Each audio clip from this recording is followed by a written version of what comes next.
Hello, and welcome to the Atlantic Council. My name is William Wexler. I'm the Senior Director of the Rafik Hariri Center and Middle East Programs here. And I'm very excited to open this day of discussions on behalf of both the Atlantic Council and the Institute for International Political Studies in Italy to talk about the subject, new power dynamics in the MENA region after the Ukraine crisis. This subject is absolutely critical. The Ukraine crisis is affecting so many different issues and challenges, not just in Europe, but across the world and across the Middle East and North Africa. But before we begin those discussions, I think it's very important for us to pause for a moment and reflect on what is the most important story going on in North Africa today. The tremendous humanitarian crisis that's happening both in Morocco because of the earthquake and in Libya because of the floods that have taken so many lives, that have disrupted so many more, that have left people homeless, without their family members, and looking forward to months, years of real suffering. I know I speak for all of us, for both organizations, when we see the images that come up through our TV screens. It's truly horrifying, and we want to do everything that we can do. What we can do here is aid the people through our scholarship, through raising awareness of the challenges that they face, of encouraging the governments in question from outside to care about this and offer humanitarian assistance, and try over the longer term to deal with some of the underlying problems that have caused, in some cases, problems that were big enough to begin with to become even bigger over the long term. So I hope that that what we see from this terrible event is an inflection point to put more attention on the plight and the challenges of North Africa. And before we do anything else, I hope that you'll join me in just a brief moment of silence thinking about those victims.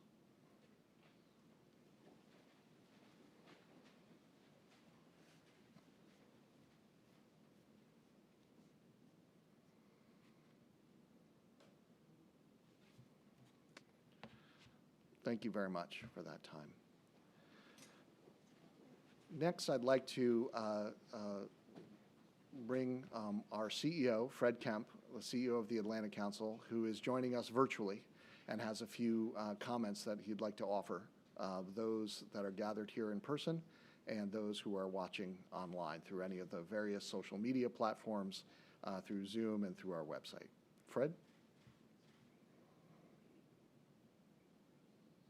We have an audio problem.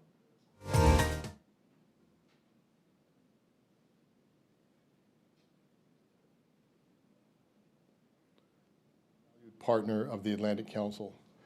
I'm deeply honored to extend a welcome to Ambassador Mariangela Zappia, an unwavering supporter of strengthening transatlantic relations and a great personal friend and friend of the Atlantic Council.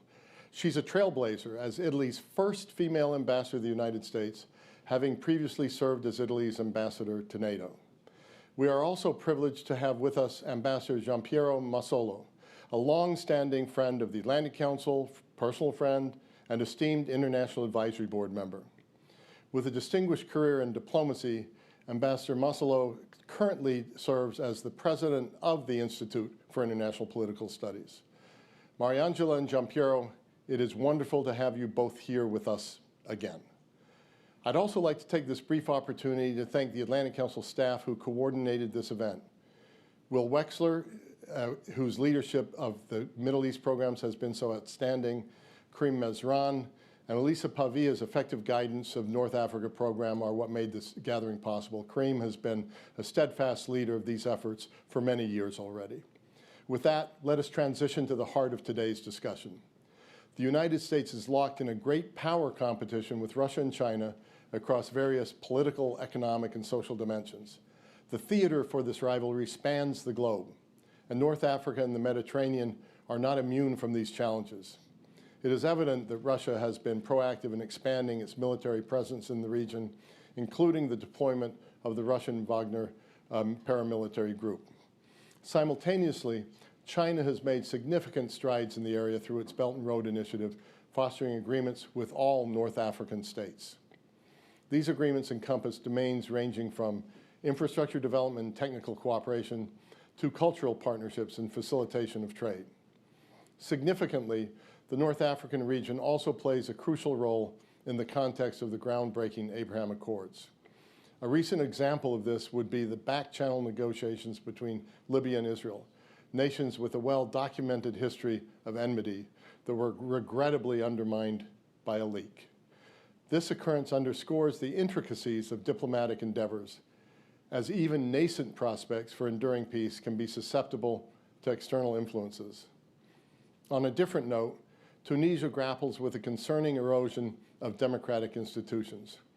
The actions undertaken by the current president raise grave concerns about the future of democracy in Tunisia. We hope today's discourse sheds light on the intricate tapestry of North Africa's evolving geopolitical landscape. With distinguished guests like Ambassadors Zapia and Masolo, we anticipate insightful perspectives and an enriching discussion of these complex dynamics. So thank you for joining us for this important discussion.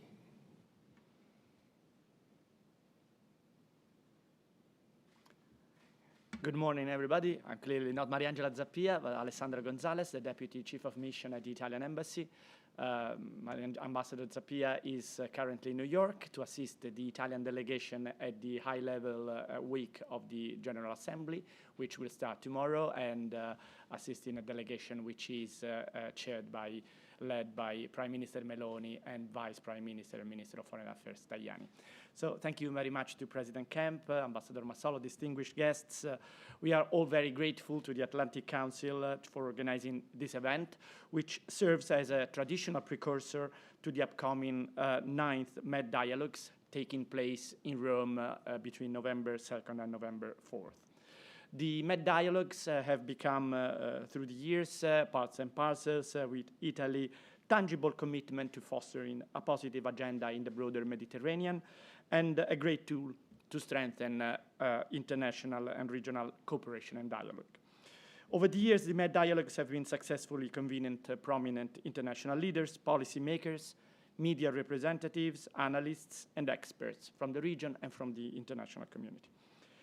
This initiative is a testament of Italy's dedication to upholding stability and prosperity in the Mediterranean region. It is also a very good example of cooperation between institutions like the Italian Ministry of Foreign Affairs and centers of research, think tanks like the ISPI, the Italian Institute for International Political Studies, and the Atlantic Council. And I know personally how much Ambassador Masolo, who will follow me, has invested throughout his career in this endeavor. The broader Mediterranean is, for very obvious reason, one inescapable priority of Italian foreign policy. Security and development of the region directly affect security and development of Italy. This is why Italy has no hidden agendas in the region, but rather a vested interest in promoting stability and prosperity. In this endeavor, it is crucial to strengthen even more the cooperation with the United States. The recent visit of Prime Minister Meloni here to Washington at the end of July and the meetings with President Biden at the White House and in Congress underscored the unbreakable strength of the bilateral relationship. But there was also a specific focus on the Mediterranean as the joint statement that the two leaders signed on the occasion of their meeting at the White House, they specifically recognized, and I quote, the vital importance of shared efforts to promote stability and prosperity in the wider Mediterranean region, including by addressing the root causes of instability, terrorism, and irregular migration flows, end of quote. Today, we are here to discuss the new power dynamics in the region after the Ukrainian crisis, I would say after the aggression of Russia against Ukraine. There is little doubt that many elements link the two scenarios. The challenge, the overall challenge posed by Russia to the international order based on rules, the immediate repercussions on food security, the new reality and prospects of the international energy market, the presence of Wagner, which is today much more uncertain and unpredictable.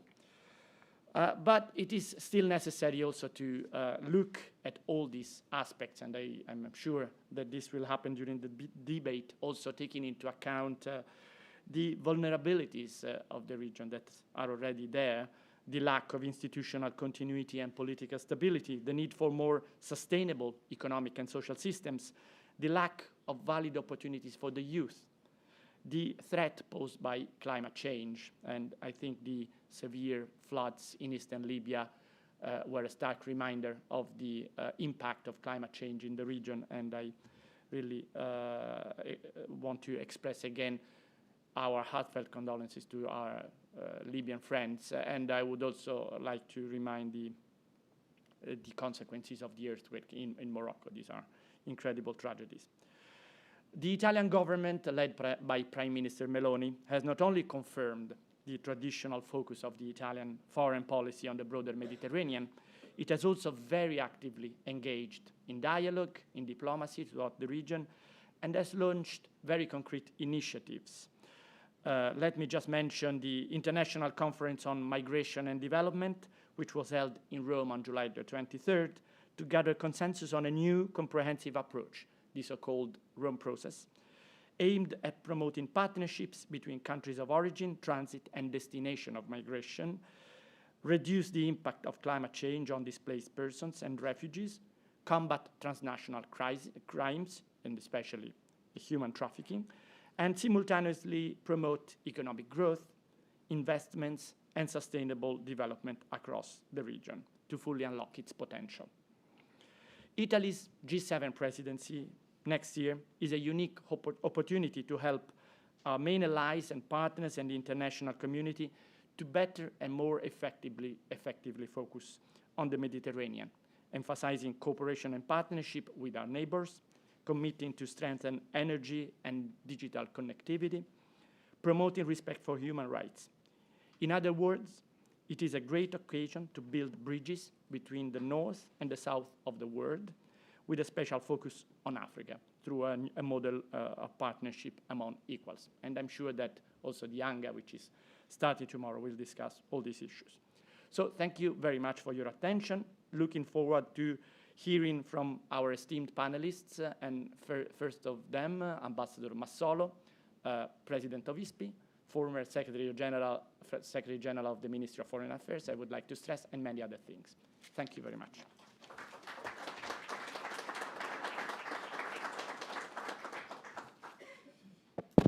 Thank you very much. I will be very quick, just 3 points. The first is the expression of gratitude. Atlantic Council and ISPI are stable and strong partners in many initiatives, including the promotion of MED dialogues. MED dialogues, as a matter of fact, lives and can prosper only through initiatives with cooperations and partnerships as strong as the one we have with the Atlantic Council. And here, let me thank you very much, the people from Atlantic Council, Fred Kemp, Karim Mezran, William Wexler, Alisa Pavia.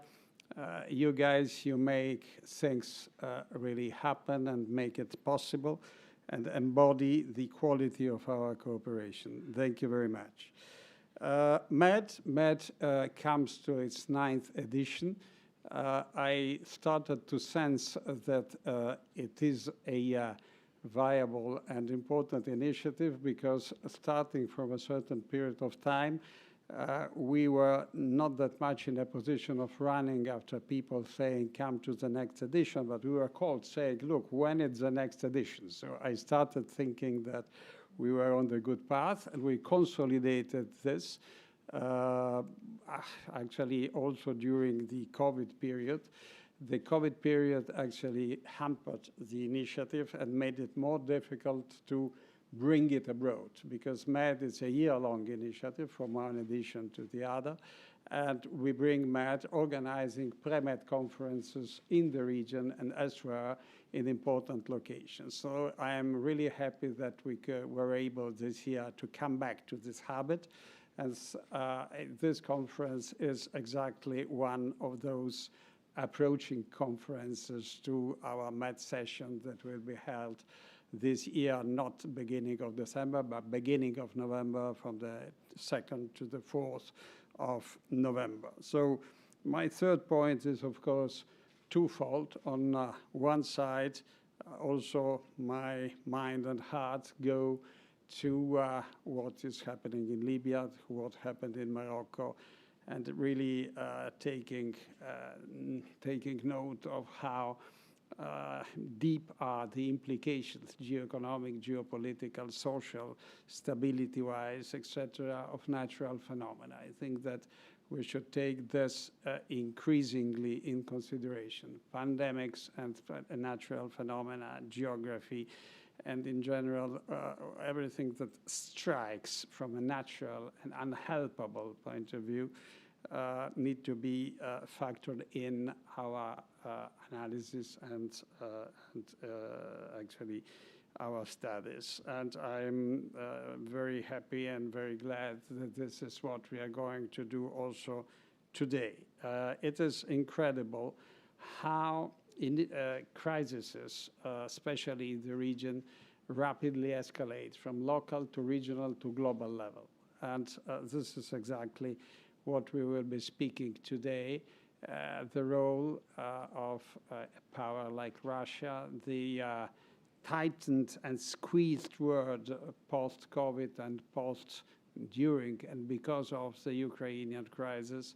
All those make a serious threat to stability. And if we don't face stability together, starting from shared analysis, stability will become instability. Instability will have lasting and dreadful consequences, especially for countries like mine that are so linked and so profoundly in the region. But our hope is that also the United States will be, let me tell it, less shy and more present in what is, after all, and continues to be a joint endeavor.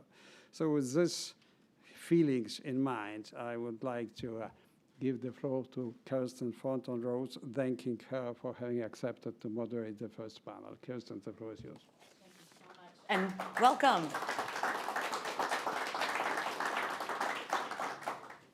The first piece of the new power dynamics we are going to unpack today is how the competition for friends and influence in the Middle East and North Africa has been impacted by the conflict, impacted both by the decisions that nations are making and by the lessons that nations are learning. And these are lessons and decisions related to partnerships and alliances. They're related to trade and industry. They're related to defense modernization plans. Has Russia's purchase of Iranian drones impacted its relationships with countries on the western bank of the Gulf? Has the depletion of Russia's arsenal and military manpower impacted perceptions of Russia as a potential defense partner? Have China and the U.S. created opportunity? Or have they lost ground in the region via their foreign policy decisions related to the conflict? Does the region feel more or perhaps less prone to having to pick a side? Even though the nations of the Middle East and North Africa oft repeat to us that this conflict is not in their neighborhood and it is not their priority, Russia's invasion of Ukraine and the continuing war have forced these countries to undergo a reassessment of their foreign policies. And to help us wade through all of this today, no small feat, gentlemen, we are joined by Dr. Mark Katz, by Dr. Nikolai Kozhnov, and by Dr. Gangzhen Shi. All of whom are joining us both remotely and in person. We're really looking forward to hearing their expertise as they bring it from many different academic fields and locations. I want to remind everyone before we get started that you can submit questions only online. We will not be taking them in person. And online, you can submit them using the askac.org platform. So please go ahead and put your thinking caps on and start to do that. Let's introduce our speakers and our panelists. Dr. Katz is a professor of government and politics at George Mason University, where my nephew is a freshman this year, so thank you, Dr. Katz, for educating our future. His work focuses on relations between Russia and the Middle East and U.S. policy towards both. He's the author of several books, including Russia and Arabia, Soviet Foreign Policy Toward the Arabian Peninsula, Dr. Katz was formerly a Fulbright Fellow and a visiting scholar at the Finnish Institute of International Affairs in Helsinki, where I'm sure your former colleagues have a lot to say on this topic. And he is now a non-resident senior fellow here with us at the Atlantic Council. He did his master's degree here in Washington at Johns Hopkins SAIS, and he earned his PhD from MIT. Dr. Kozhanov is a research associate professor at the Gulf Studies Institute of Qatar University. His research focuses on the geopolitics of Gulf energy, Russian foreign policy in the Middle East, and Iran's economy and foreign policy. Dr. Kozhanov has been a visiting fellow at a number of international think tanks, including Chatham House, the Washington Institute for Near East Policy, and Carnegie Moscow Center. He holds a PhD in international economics and economic security from St. Petersburg State University. And Dr. Gangneung Jae is an associate professor in the Department of International Relations and director of the Center for Overseas Security at Tsinghua University in Beijing. He specializes on the involvement of China and other actors in Middle East from the beginning of the Cold War until the present, with an emphasis on the history of diplomacy. His works have been published by multiple journals and think tanks in the US, China, and Europe, and he has received fellowships from several institutes and trusts. Dr. Shea received his BA in Hebrew from Peking University and his PhD in Near Eastern and Judaic Studies from Brandeis. So quite an array of specializations, academic backgrounds, and research areas of focus here. This is going to be a fantastic discussion.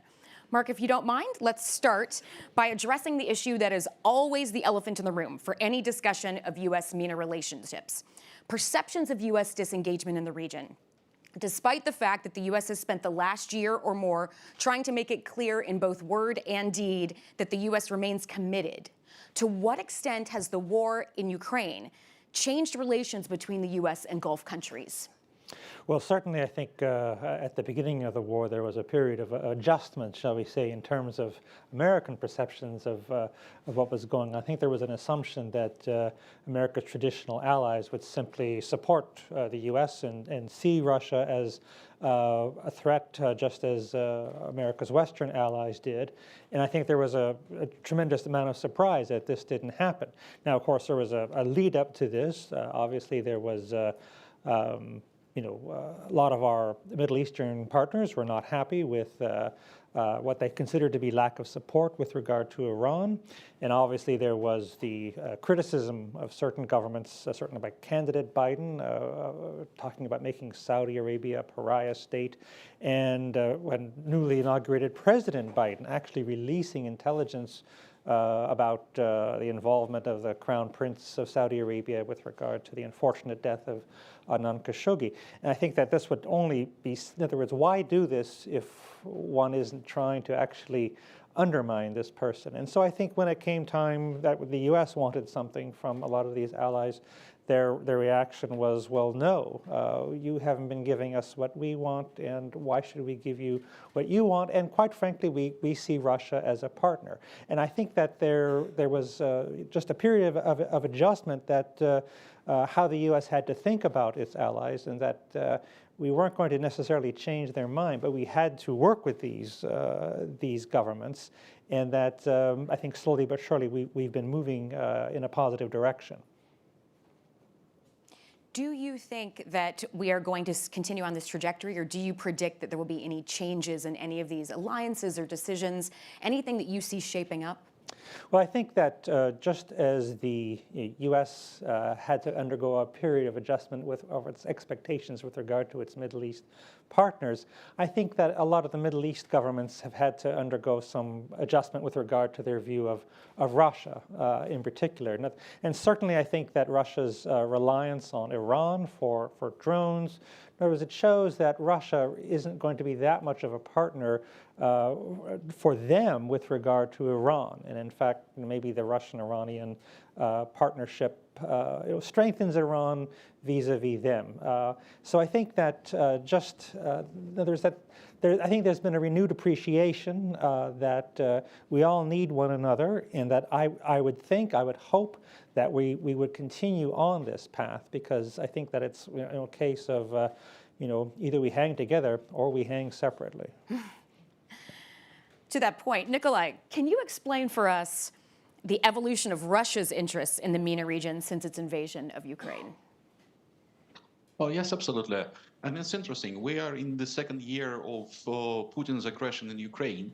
And right now, we already can say that the initial expectations that Moscow presence in the Middle East will increase were false. So, will decrease, sorry, were false. Right now, we can say that in spite of all troubles, in spite of all initial setbacks that Russia indeed had in the region, Moscow managed to increase its presence. And it's largely explained by the fact that the meaning and importance of the region for Russia has substantially increased. First of all, at the political level, Moscow, Middle East became definitely a political arena where Russia could demonstrate to its domestic public and to the world that it has not been isolated yet. Second, it can also try to create loopholes in the sanctions regime that was imposed against Russia by the international community. And so far, we can acknowledge that, again, in spite of all troubles, Moscow managed to find its way out. Not to say that its economic leverage of influence, given the region dependence on the agricultural supplies from abroad, substantially increased. And for instance, we can already see that the growing dependence on Russian agricultural supplies in Egypt made Cairo being far more cautious in the statements that the Egyptian leadership is making about the Russian aggression in Ukraine. Not to say, of course, that the region suddenly turned its roles in terms of the Russian interest in the military-industrial sector. If previously Moscow considered Iran, for instance, as a main market or as one of the markets for its arms supplies, right now Iran became an important supplier of weapons to Russia itself. And finally, we could see that the importance of informal connections between the Russian political and economic elite and the region increased, given the volume of those pro-Putin's tycoons who would like to escape living in Russia during difficult times, but who could not afford going to the West increased, and they moved to the Middle East, and you can see them right now being in the UAE, to a less extent in Qatar, and finding also their refuge here, but also increasing the impact and influence of Moscow on the ground. So, Nikolai, in addition to what you've covered on what the world needs from Russia and what Russians need in terms of places to hide their money and what Iran and Russia need from one another, is there anything that you would say the Gulf needs from Russia or North Africa needs from Russia? Anything that you think is impacting their calculus right now that we haven't already discussed? Well, first of all, we definitely should remember about Russia's cooperation with OPEC and OPEC+. Here, where the interests of both the region and Russia are overlapping, and in spite of the fact that Russian oil output is decreasing, Moscow still remains one of the most important players in the market. And cooperation with it in terms of the shaping of the price dynamic definitely has importance for the region. Second, I would say that we could see we should consider those progress in Russia's relations with the region credited not only to the Russian diplomacy and its active efforts here, but largely to the perception of the situation by the regional players. So they have extremely pragmatic attitude towards the conflict. They believe that they should not be in a hurry to get involved in it on any side. And they also believe that right now they can use Russia as a certain card in terms of improving its relations with the West as well. So from this point of view, well, the risks of Russia in the Middle East, they are mostly created not by the war itself, but rather by the growing, I would say, on the one hand, dependence of Russia on the regional players, both in terms of the military supplies or in terms of the way how Russia is trying to manage its situation, its approaches towards Syria, and not only, and also in terms how the relations of the regional players are developing with the West. As again, we could see from the experience of the previous year and a half, Moscow positions can be weakened when the U.S. government exercises enough persistence in persuading the regional players to be far more stricter about the deals with Russia. Excellent points. Let's turn to the third big competitor for power and influence in the region in terms of winning friends. Genzhen, can you tell us, China was, on the face of it, the broker of a deal between Iran and Saudi Arabia this spring. China signed an economic agreement with Iran in 2021. And there's differing analysis on how China sees the Russian talks with North Korea about arms deals. What do these talks, what do these deals all tell us? What is China's calculus in the region? Okay, thank you, Kirsten. First of all, thanks. I want to thank Atlantic Council and ISPI for having me here, although it's a pity that I'm not available to be here in person. So I think this is a very important question to compare China's calculus when facing this kind of like different cooperations by different regional powers, not only in the MENA region or in Eurasia. But although I want to point out a very important difference that you mentioned about China's different approach to the this kind of like a rapprochement between Saudi Arabia and Iran and between Russia and North Korea, is that China is inside this kind of like a peace deal between Riyadh and Tehran, but China is not kind of like, officially speaking, is not part of this kind of like negotiations and cooperations, at least for now, between Pyongyang and Moscow. So I think this is a very important difference. So I think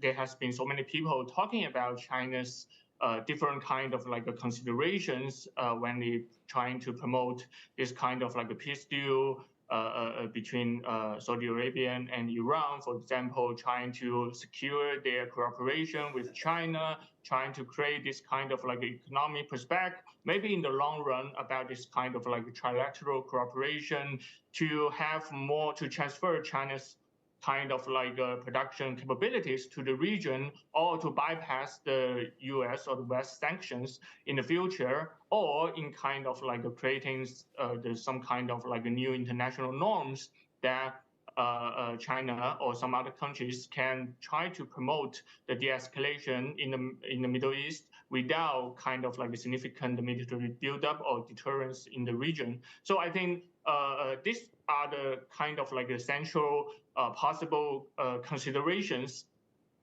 in China's behavior or support behind the rapprochement between Tehran and Riyadh. However, regarding what you mentioned about this new development between Russia and North Korea, I think China is actually in a more awkward kind of like a position. It was facing kind of like dilemmas. So I think it is even more troublesome than what Middle East will pose this kind of like challenge to China. I think on the one hand, China doesn't want to see the collapse of Russia or North Korea. So I think that if Russia and North Korea could support each other when they are facing this kind of a pressure from the US-led alliance, this could at least help each other. So it will, to some extent, to help the survival of their regimes respectively. But on the other hand, I think that as we can see nowadays, we can see this kind of like the seemingly a deja vu of what happened in 1950 in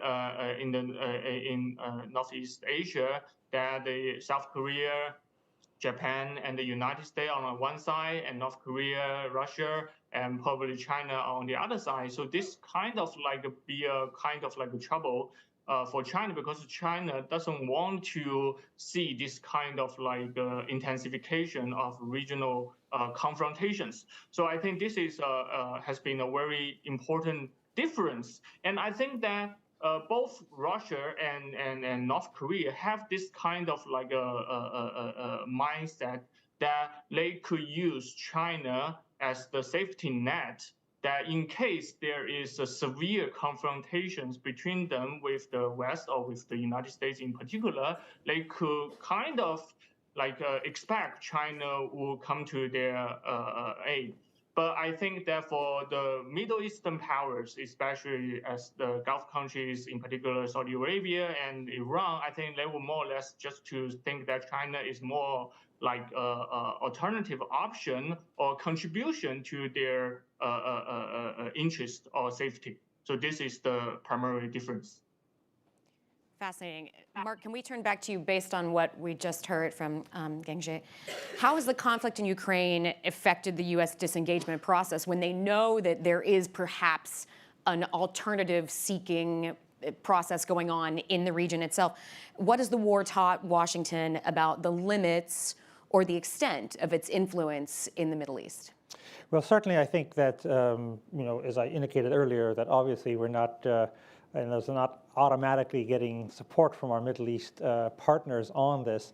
On the other hand, I think that what we've also learned is that the Middle East, especially the oil-producing countries, are very vital. In other words, that their activities are part and parcel of sort of how the diplomacy over the war in Ukraine, and certainly, oil production, and whether or not there's cooperation between these countries and Russia, and there is, and I think it's more a question of how do we ourselves adjust to this. I think also that what we're seeing is that there has to be more, I think, a focus on realpolitik. In other words, that and I'm sorry that human rights can't be sort of the main element of the American foreign policy, as I think the Biden administration would actually like, but that we're involved in a conflict. We cannot get everything we want from everyone we want.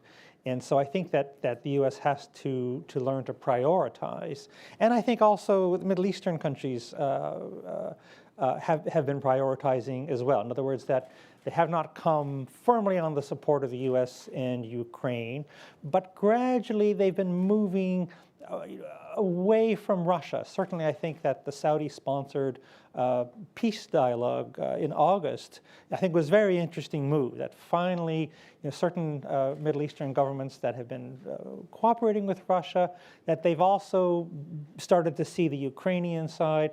And I think that part of it is simply that these governments don't want to be told what to do, but that they often will come to, I think, decisions, policies that we can live with if we sort of allow them to get there on their own. And I think that this has been happening, with the Saudis in particular. I think that they have seen that it was the Russians who pulled out of the grain export deal in July. Certainly, Putin has, tried very hard to blame the West for this. But I think Middle Eastern countries understand that this could have kept going on, and it was Putin himself. And this affects their interests very much. So I think that patience is required, and that we have to simply, indicate. And there is this perception that the U.S. is withdrawing, but I think that we've stayed in the region, and that we have to make sure that is known. We still have tens of thousands of troops. I don't think anyone else is going to be sending troops there. I don't think that. And what I think is interesting is that all the complaints that we've seen about the U.S., it's clear that the Saudis want to have a bilateral defense agreement, so it must not be so bad. And obviously, the Abraham Accord diplomacy, I think this is very important, and perhaps it's not going to lead immediately to a Saudi-Israeli recognition. But the main thing is the cooperation we're seeing between, say, the Saudis and the Israelis, that is occurring, and that's a good thing. And so I think that we're not doing so badly. I would agree with many of your points. And on the other side of that balance sheet, we see things like the BRICS economic group of countries expanding membership this summer to include countries in the Middle East, especially Iran, Saudi Arabia, and the UAE. And Gangjan, I wonder if you could jump in here. What's at stake for the region in that? So we do see them doing things like seeking defense cooperation agreements with the U.S. that are ironclad, but then also doing things like joining BRICS, which they know is sort of an annoyance to the U.S. and the West. What do MENA countries have to gain or risk by joining something like this economic coalition? And what are China's interests behind such an expansion? Is it looking for political goals? Is it looking for economic goals? What do you think China and these countries of the region that have joined are really going for here? Okay, so I think that we all know that the BRICS was starting from a very kind of like purely economic starting point.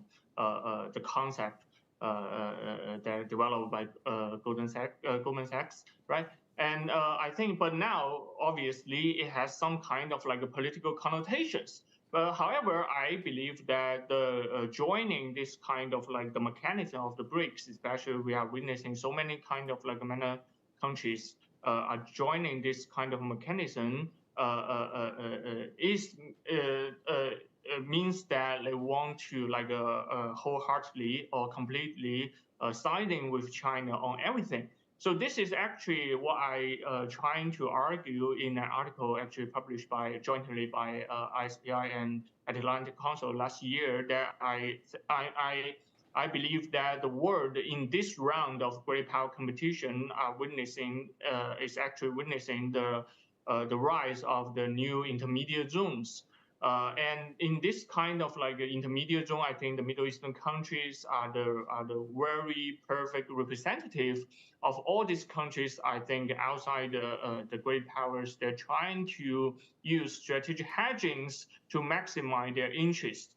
I think Middle Eastern countries are the perfect examples of this kind of like intermediate zones, but also I think to some extent the European countries and some kind of like Asian countries, Latin American countries are also doing the same thing, but to different degrees. So I think that I think for those kind of like the regional countries of the MENA that join the BRICS, I think they have kind of like two, if we really want to say that which is the political motivation and which is the economic motivation, I think there are two main considerations. And for the economic part, I think is that all these countries in the intermediate zones or outside the West, they are thinking about this kind of like a possibility of how to do during a crisis. Okay, so in this crisis, that because as we can see in the last 2 years, that due to Russia's invasion of Ukraine, that some countries might not have this kind of like tensions with the West, but they are still kind of like worrying that what will happen if themselves or their like trading partners were kind of like suddenly thrown out of the SWIFT system or suddenly like sanctioned by the West. So I think that these countries are trying to have some kind of like substitute plan for economic cooperations, as I mentioned, for this kind of like the deal between Iran and Saudi Arabia, that I think the long-term goal is that they will have this kind of like system that to bypass to some extent the Western sanctions. Okay, so this is the economic considerations. And for the political perspective, I think that these countries are, by joining the BRICS, I think they are trying to reaffirming their commitment not to go into another Cold War. That they are still trying to have this kind of like strategic hedgings between the great powers, no matter they are China, United States, Russia, or European countries. They are still trying to say that, oh, we will cooperate and with all the great powers on different kind of issues, but only to maximize our national interest, and trying to have this kind of like a room for maneuver and to promote their strategic autonomy during this round of great power competitions. Very thorough. Thank you so much. And we may revisit that. We're taking some questions from the audience now. And just a reminder, go ahead and send them in if you have them. We have about 15 minutes left. But let me ask Nikolai if you would address this question. The Wagner insurrection is over. Its future is uncertain. Its leadership is splintered. But has that impacted anything where they are present on the ground in the region? To paraphrase Mark Twain, have the rumors of their death been greatly exaggerated? Or has there been a shift in the dynamics in a way down to the local level where they are active? What is the future of Wagner in the region? Well, we should be cautious about making any predictions here because there are certain options that those people whom we are considering dead are just enjoying their mojito right now somewhere else. But definitely what we can see from the ground, at the ground, there are no signs actually of decreasing importance of Wagner or ex-Wagner networks in the region. The problem here with Wagner that it definitely demonstrated itself as an important instrument that Russia could always use in the gray or black zones just to avoid the use of official military force. But at the same time, right now, Moscow is very cautious about getting involved in any other military adventures in the region. So for now, at least for now, this instrument is not as needed as it was before. But definitely the lesson was learned. And on the one hand, Moscow will definitely try to recreate a kind of a military company that could allow it to operate, as I said, in the gray zones. But at the same time, another, negative lesson that Moscow learned that delegating some of its policies to non-state actors is extremely dangerous. And now one of the main actually challenges for the Russian presence in the Middle East, and not only, is coming from the fact that for the last 10, 15 years, the number of these non-governmental actors substantially increased. I mean, those who were shaping Russian approaches towards the region. But all of them, they had absolutely different attitude, not always in compliance with the Moscow vision towards the war in Ukraine. And not all of them were ready and are ready to serve the Russians' need, or on the opposite, like Mr. Prigozhin, seeing their increasing importance, they are trying to behave differently and to dictate their will to the Kremlin, which also adds a certain factor of instability and unpredictability to the future of Russian presence in the region.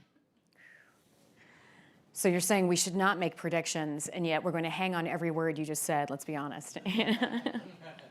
I've got a question. We don't have a crystal ball, unfortunately. Right, exactly. It would be broken by now if we had. Mark, can I ask you to address a question that came in from the audience? And then, gentlemen, I'd love it if you have thoughts, please do add them. What conditions would be required for the region to align more closely with the U.S. and the West? What is the U.S. missing? What could we do? Could the West in general do? I think that basically they would have to we'd have to deliver things that might be very politically difficult for us to do, and that is to essentially drop sort of any kind of criticism about human rights, democratization. In other words, that we are supporting these governments, that this is what they want. I think that during the Cold War, that America supported the status quo, the revolutionary Soviet Union, and for a time China were the disruptive powers.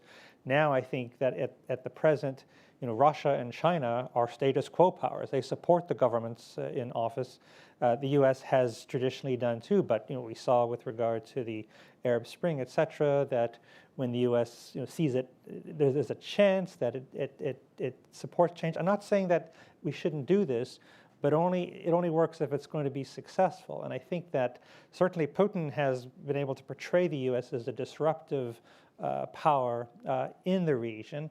And I think that we have to basically focus on what it is that we really want. In other words, that if what we really want is to avoid sort of the spread of Iranian influence, avoid disruption, in other words, that the downfall of the current governments is not going to lead to liberal democracy. It's probably going to lead to something far, far worse. And so then why talk about this? And so I think that that's going to be something that the U.S. will have to, for them to move closer to the U.S., they're going to have to do to feel reassured about this. Also, I just think that that we're going to have to do more to help them when the Iranians or their allies launch attacks. I think that they're very unhappy. Why are we being so supportive of Ukraine when we weren't supportive of them when they were attacked? And I think that the U.S. is going to have to do more to show that it really is an ally. So I think there's a lot of reassurance. Now, obviously, from our side, we're going to want some reassurance that if we're going to make this extra commitment to you, we don't want to see you so much flirting with our main adversaries. But I think that we're just entering a period in which there is just a lot of uncertainty that the Middle Eastern governments are going to work with Russia. They are going to work with China. We're going to have to tolerate that to a certain extent. And I think that Middle Eastern governments also need to understand that we are concerned about Ukraine and that they do have some equities with the Iranians supporting the Russians so heavily. That's not in the interests of our Middle Eastern allies, it seems to me. And certainly with regard to the impact on the grain, that we all have an interest in seeing this resolved peacefully. So I think that more dialogue, more understanding, that not assuming about what one another's interests are, behavior, and be careful. In other words, if one's going to be critical, and I'm not saying that criticism isn't deserved, but what's going to be the impact of these statements? How is this going to impact overall American policy? That these are things that need to be focused on. Acknowledging these interests and that it's not just a situation of a grievance and a grieve maker. Gentlemen, I'd like to turn to you. We'll keep those in mind because obviously the U.S., the West, any partner has its own interests as well. But from the point of view of the countries in the region, what is the U.S. and the West, what are they missing?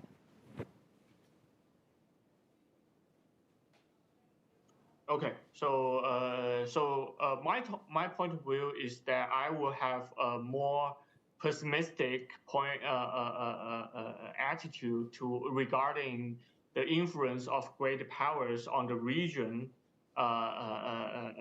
This is, I think that with this kind of the trend we are witnessing, that in this kind of like a digital age, and with this kind of the rise of the intermediate zone, I think the regional countries are gaining this kind of like upper hand when negotiating with all this kind of like great powers. And I think that they are trying to, as I mentioned before, they are trying to maximize their interests. So they will trying to cooperate with all this kind of like great powers in all these kind of like particular issues, and then it will kind of to some extent to diminish the overall control abilities of the extra regional powers on the regional affairs. As a comparison to the Cold War, we would say there's some kind of like many kind of like cases about whether there is a dog wag tail or tail wag dog, but predominantly speaking, I think that this kind of Moscow and Washington has this kind of like a very great importance on its regional allies during the Cold War. But I'm afraid that in the future, with such trend of developments, all these great powers will becoming this kind of like a service provider to the regional countries, more or less. Fascinating. Nikolai, anything to add? Well, I'm fully supporting what was said before by my colleagues. I just wanted to draw attention to the fact that we have certain disparity between the, or difference between the political discourse that we have in the region about the fallouts of the conflict and the discourse on its economic impact. Whereas in the political sphere, definitely we see that the majority of regional players, they see no alternative to the U.S. as the important allies, the ally number one. Then in the economic sphere, there are certain concerns with the fact that there is an ongoing weaponization of the economic relations. And at least if we're talking about the GCC, the Arab monarchies of the Gulf, they are quite scared that the sanctions that they see being imposed on Russia, one day they might in a certain way be imposed against them, or somehow their economic interests might be undermining with the fall of the liberal model of economic relations that's now also falling prey of the securitization of economic relations in Europe, in the West. And from this point of view, I guess a lot would help if to improve relations between the GCC, the region, and the U.S. and drive them further from Russia if they receive certain guarantees that this weaponization of economy is not going to undermine their natural interests. Otherwise, we would definitely see them trying to learn Russia's experience or even to join some of those schemes that Russia is offering them, including, for instance, this fancy idea of de-dollarization that, with all my skeptical attitude to it, is greatly being implemented with the participation of the American allies as well. Really great point. We're going to do a blitzkrieg round here. Last questions, about a minute each. I would like to encapsulate all of your thinking, and I'm going to ask you to do something a little bit difficult. Mark, we'll start with you, give you guys another 30 seconds, 1 minute to think about it. What advice would you offer to the U.S., the West, and to the region for navigating this competition if the war continues or the war expands? What would you, if you were in a room with each of their leaders, you can pick and choose which countries you want to address in this question, but what advice would you have for either side of those negotiating tables? Well, I think that if the war, I think, is likely to continue. I hope it doesn't expand, but that's always a possibility. One thing I think is for sure is that what I think everyone is finding is that these issues can't be compartmentalized. In other words, there's not simply the war in Ukraine and then the situation in the Gulf and the situation in East Asia, that they are linked. And I think that as time goes on, that what we're seeing is more of an alliance. Certainly, Russia, Iran, North Korea, that there is linkage between these, and that I think we're going to need some kind of accommodation. In other words, if the certain countries want our help against Iran, we're going to need some more help from them with regard to Ukraine, and they should, because obviously the Russian-Iranian cooperation is not ultimately in their interests. So I'd hope that there would be dialogue about this in particular. Gangshan. Okay, so for the suggestions to the regional countries, personally, I don't have any particular ones, because as I argued before, that no matter what we do, no matter what China, the United States, Russia, or the European do, in the foreseeable future, there's no way to drastically change the behavior or the patterns of the regional countries. They will still trying to use these strategic hedgings to deal with all the great powers. So there's virtually impossible to expect that by doing one thing or two, that they will suddenly totally change their positions. But for the great powers, I hope that there will be some kind of room of cooperation in the MENA region, in the Middle East and North Africa.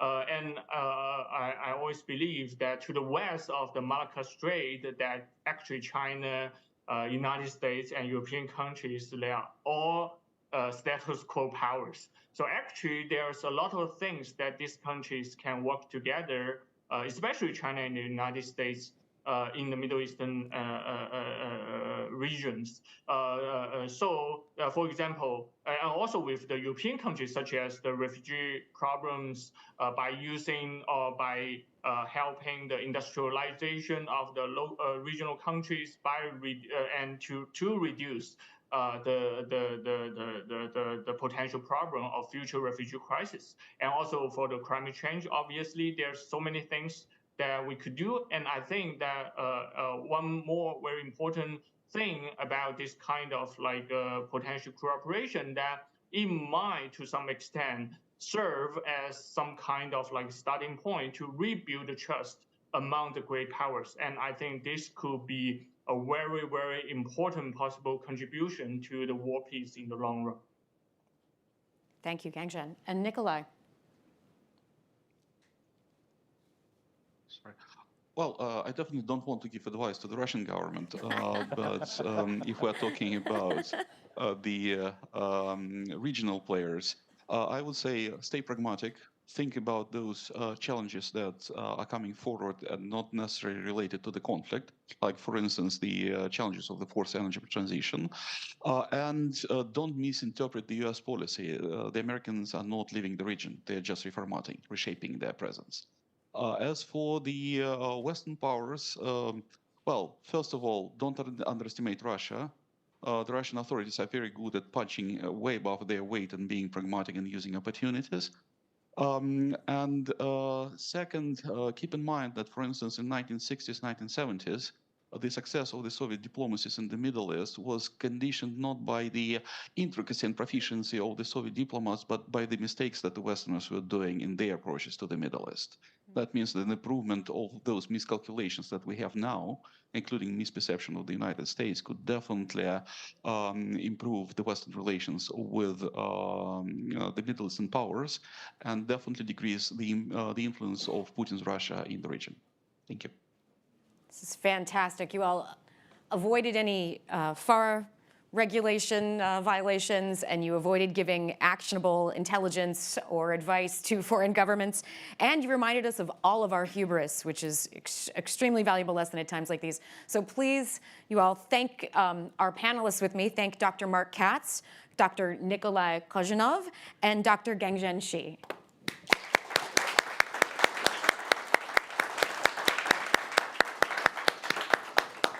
We will take a 10-minute break and reconvene.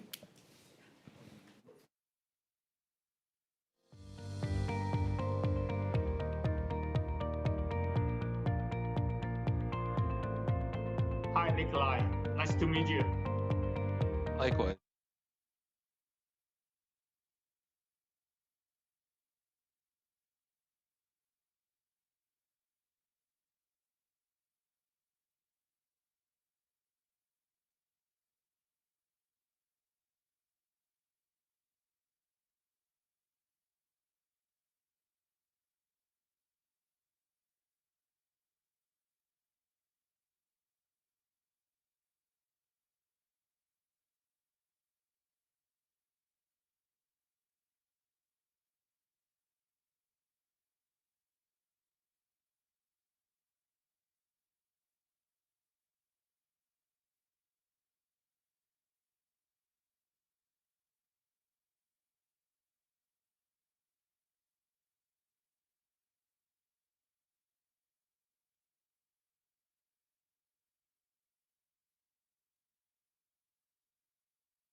good morning to everyone. Good morning to our audience and speakers. Welcome to this second panel on tensions and cooperation patterns in the Eastern Mediterranean. My name is Chiara Lovotti. I come from Italy. I represent the ISPI here. I'm a research fellow at ISPI and as well as a scientific coordinator of the Rome Med Dialogues. And I want to echo Ambassador Massolo's words of gratitude to our friends and partners here at the AC for making this event possible and for our long-standing partnerships.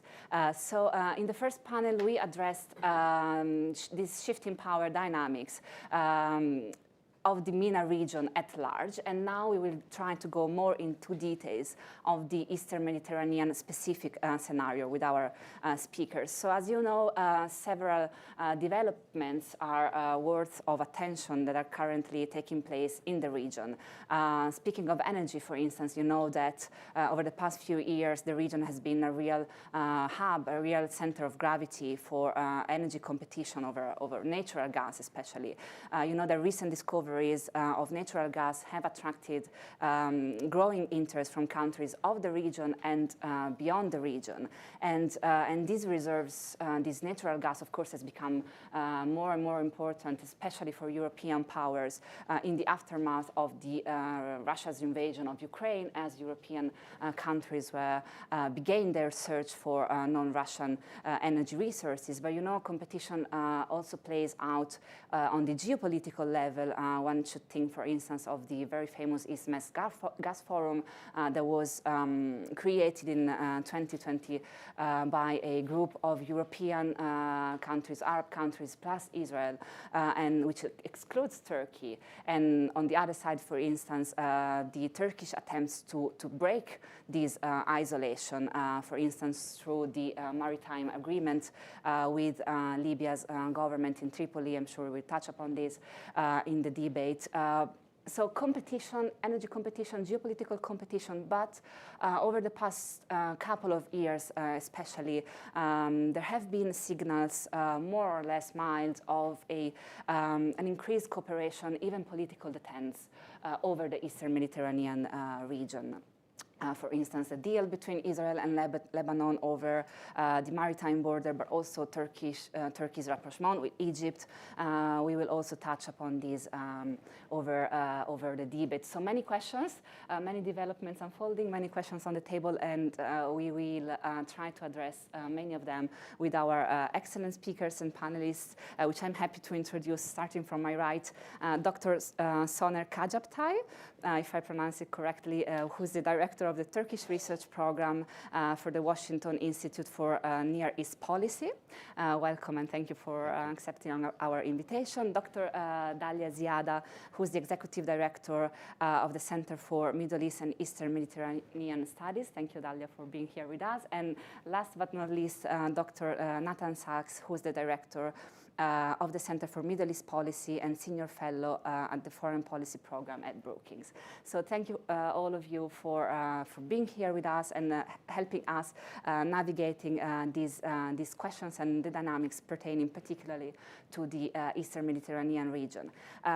Before starting with you, Soner, I should remind our audience that you can submit your questions through the askac.org function on your devices, and I will convey them to the speakers after our first round of questions. So, Soner, I would start with you.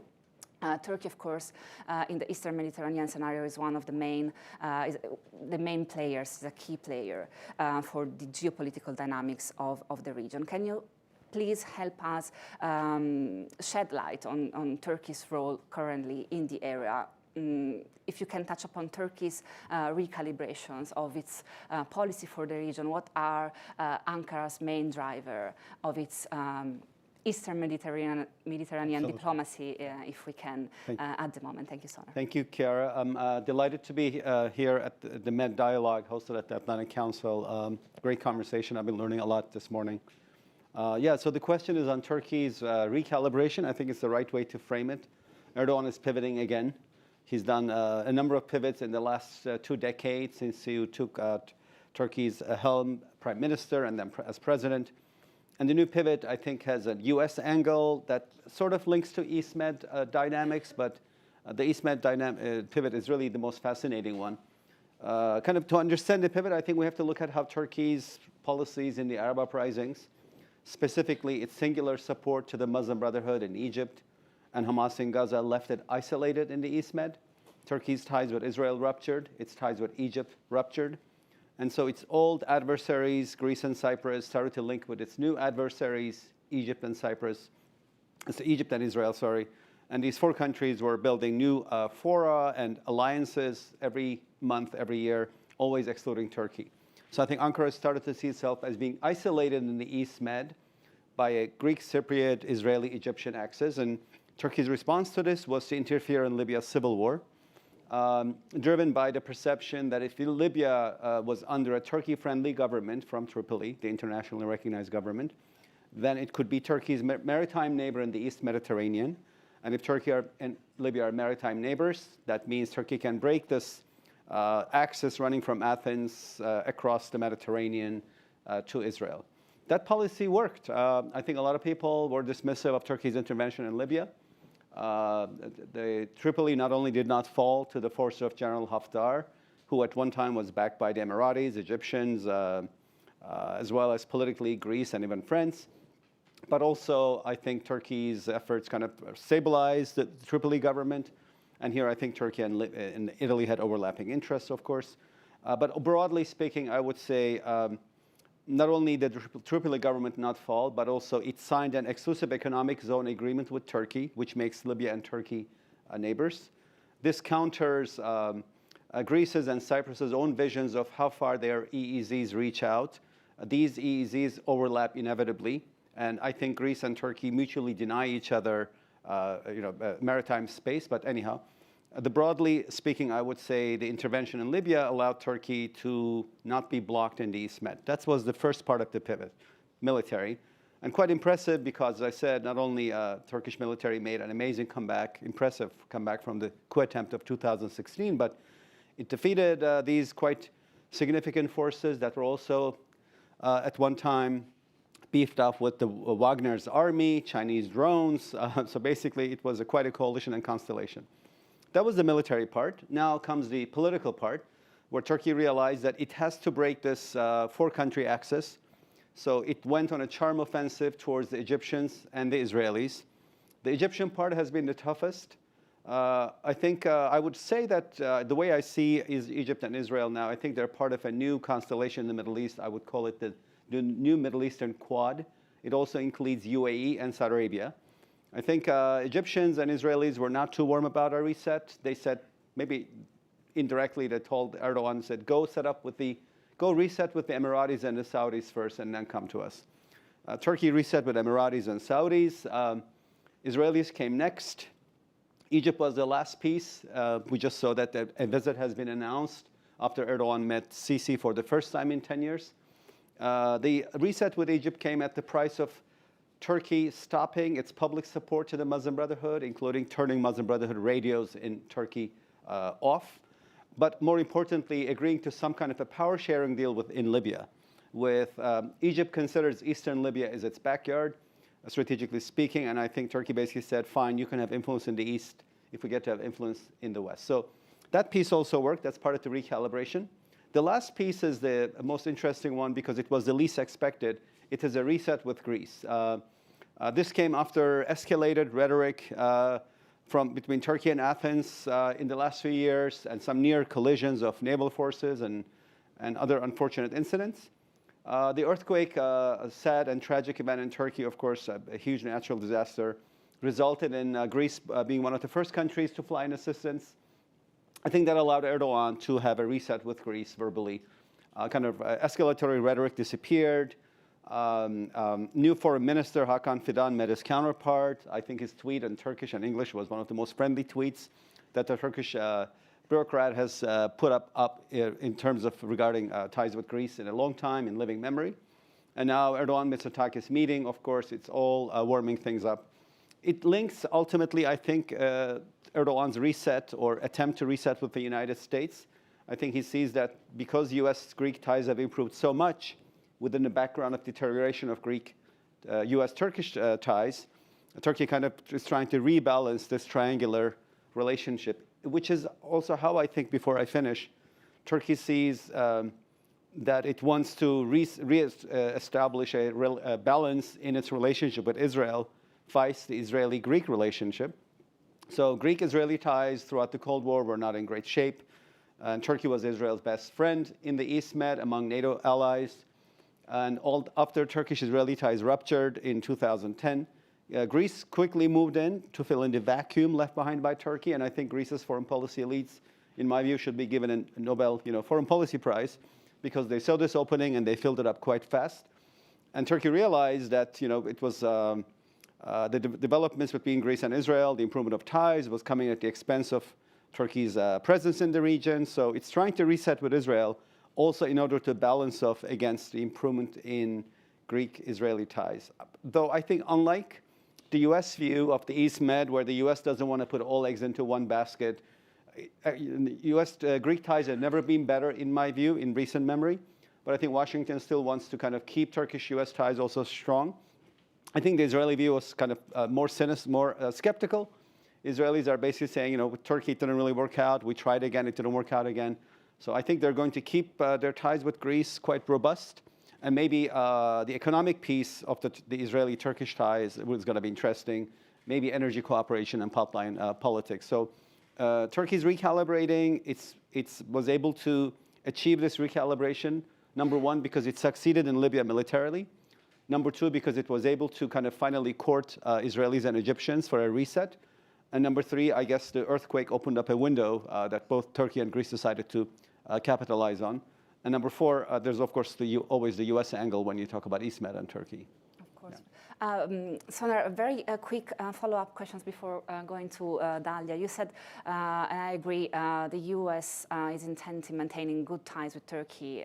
Do you think that is also due to, of course, Turkish role in NATO and the close contacts that sometimes, the link, the tie, President Erdogan and President Putin. I mean, Turkey has a very good relation with Russia, despite being in NATO. But it has been one of the few. It was one of the few, the only actor that could have, for instance, mediated the wheat deal, which is now it's not going very well. But do you think that the U.S. needs to keep those ties close and flourishing is also due to balancing with regard to Russia's ties to Russia? Absolutely. So I think that the view in Washington, especially since President Erdogan won elections again, and I think he's basically president for life, the view in Washington is that the White House has kind of digested this reality. And so the White House has realized that Turkey is a NATO ally, and it's also a middle power that occasionally can punch above its weight. So it can complicate things for Washington. So it's better to kind of reset ties with Turkey and improve than allow the ties to deteriorate further. And Turkey is indeed a country that has multiple identities, right? I mean, if it's a Middle Eastern country, it's the only Middle Eastern country that's a Black Sea power. If it's a European country, it's the only European country that borders Iran. So it can never have one thing exclusive. And I think the understanding is that the new Turkey will probably place multiple identities simultaneously. So in the Ukraine war, Turkey is pro-Ukrainian, supports Ukraine militarily, but it's not anti-Russian. It's kept his ties with Russia open economically. I think Washington's view is perhaps, engage Turkey and keep it closer. And I guess that's also informed by the post-elections the dynamics in Turkey. So I don't think that's Washington sees this as an alternative to the very strong and robust and positive nature of U.S.-Greek ties. So U.S.-Greek ties are in excellent shape, probably never been better in decades, if not since the beginning of the Cold War, perhaps. But there's also another element. I think while Greece is a significant ally, has lots of capabilities, its strategic depth is not the same as of Turkey's. Greece is an East Med power. It's a Balkan power. If you stretch it, it's a Near Eastern power. But it's not a Caucasus power, Persian Gulf power, Middle Eastern power, Eurasian power, Black Sea power. And I think the understanding is maybe while U.S.-Greece ties are robust and continue to build up, you also need to build up U.S.-Greek ties, because that allows U.S. the ability to project power in areas where Turkey is a significant player. I would say Washington's view of Turkey is evolving into one that Turkey is now seen as a hedging power, It's a middle power. It's also a NATO ally. It's probably the only NATO ally that also has these attributes. Hungary makes things difficult for the U.S. occasionally, but it's hard to describe it as a middle power. So I think that's why perhaps the U.S. views that there's a new Turkey, have to engage it, and that Erdogan is responding positively in my view, and he's saying, yes, I'd like to be engaged, and I think what he wants right now most is probably a visit to Washington to get things going, of course. Thank you very much, Soner. I move to Dalia, and let's talk about Egypt. Egypt is clearly another key player of the region. Dalia, can you help us shed light on what are Cairo's priorities in the region at the moment? How do you assess the country's attempts, for instance, to foster its projection in the region over the past few years? Yeah, so first of all, thank you so much for ISPI and the Atlantic Council for this important event and for inviting me here.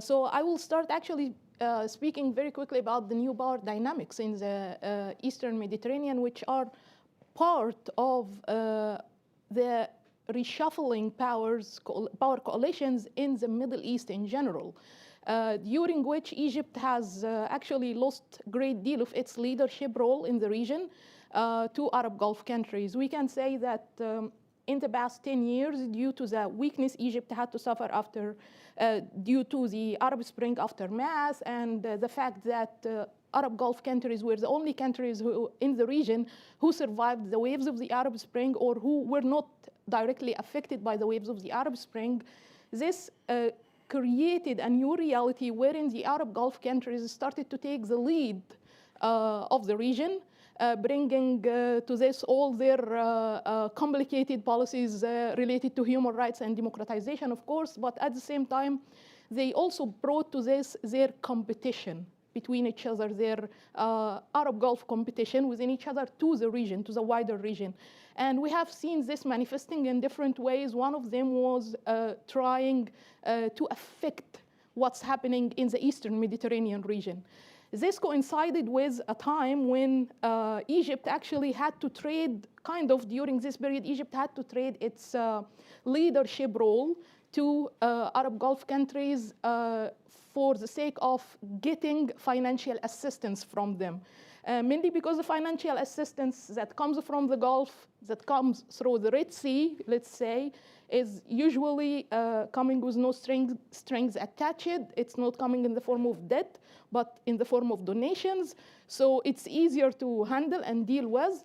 And compared, for example, to the help that's coming across the Mediterranean Sea from the West, in the form of aid or loans, it usually, financial assistance is usually coming with strings attached. But unfortunately, this is not the case anymore, but let's focus on this era first. So at that time, Egypt had to trade its leadership role, as I was saying, but in 2015, in particular, something important happened, which is the discovery of the largest gas field in Egypt's maritime zone, Zohr field. And this actually was kind of the lifeline for the sinking leadership role, Egypt's regional leadership role, that brought it back to the surface, not only economically, but also politically and geopolitically, because these new discoveries of the gas in the Eastern Mediterranean enable Egypt to take cooperate with Israel, first of all, cooperate economically with Israel on gas liquefaction and selling to Europe and other places, and also naturally led to security cooperation with Israel, which consequently made Egypt, when the right time came, when there was an Israel-Palestinian conflict being renewed, made Egypt the only key player in the region and perhaps in the whole world that was able to mediate in this conflict, and again brought Egypt to the forefront and brought Egypt again to playing an important role in its Middle Eastern context, and even attracted Western leaders. Like it was, for example, the first time President Joe Biden makes a phone call to the Egyptian president when, after Egypt mediated in the Israeli-Palestinian conflict, an episode of the Israeli-Palestinian conflict in 2021, although at the beginning, the Biden administration was not very friendly towards the Egyptian leadership. And at the same time, or on another level, Egypt's expanding economic role in the Eastern Mediterranean due to the gas discoveries also enabled it to open up to Europe and enabled also Europe to be more interested in Egypt. We have seen, for example, this agreement signed between Greece, Cyprus, and Egypt. Also the agreements or the MOUs that are signed between Europe, Israel, and Egypt, also on the issue of LNG or liquefied natural gas exportation. This dynamic, or this actually new leadership role that Egypt found in the Eastern Mediterranean, it was not happening on purpose. In other words, Egypt was not leading or trying to achieve a leadership role to compensate for its lost role in the Middle East. But actually, Egypt's policy in the Eastern Mediterranean was motivated by, first, economic gains, trying to find new economic gains, and also national security, keeping it safe as it's surrounded with problems from all sides. Civil war in Libya, Sudan, and all its troubles, and also the Gaza troubles, and all Hamas and all the stories there. But at a certain moment, this was threatened by Turkey's intervention in Libya. And actually, this created in 2019 what I call the Eastern Mediterranean momentum. As ugly as it was the clash, or the almost clash that happened between Turkey and Greece in the Eastern Mediterranean in 2020, in the summer of 2020, after Libya's intervention in Libya and the maritime agreement between Turkey and the government of national accord in Libya, this created an Eastern Mediterranean momentum, meaning that it once again made the world realize that, or remember that the Eastern Mediterranean is a very important geostrategic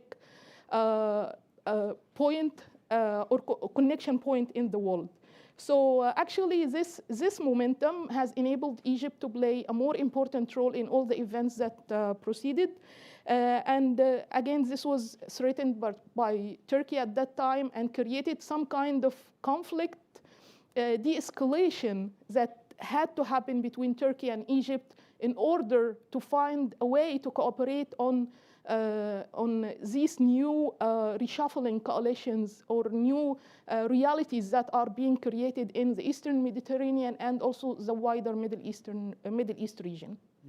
Thank you very much, Dalia. Thank you. So now I go to Nathan Sachs. So Dalia was, of course, was suggesting somehow that energy can provoke competition, of course, but it can also be a tool for cooperation. And how does Israel fit into what we have been discussing so far this morning? How are these movements, these rapprochements, these attempts seen from the side of Israel? And do you think that the Ukraine war has somewhat steered these processes, these attempts specifically? Well, thank you so much, and thank you to the Atlantic Council and ISPI.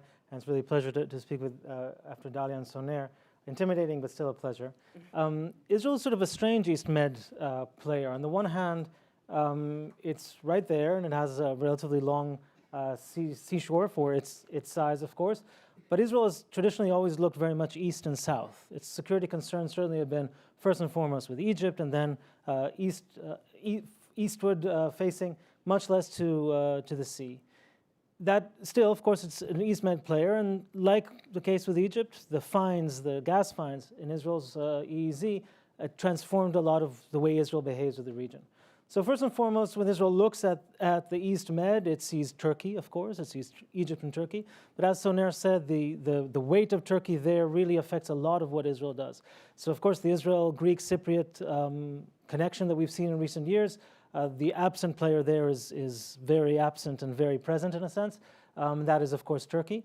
And added to that, the biggest concern in many respects, which is Egypt. After 2011, we saw Israel extremely concerned with the rise of the Morsi government, and then very relieved, unlike many others, but very relieved with the Sisi government and with a very close security connection, ties between the two countries.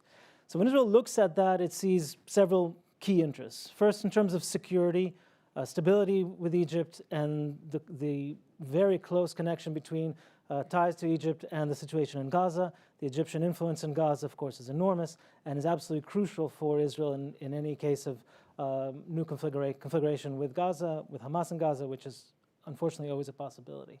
The second is the Turkish question. And it's interesting. On the one hand, throughout the years of crisis between Israel and Turkey, we saw Israeli-Turkish trade continue, almost apace. There was very little disruption there.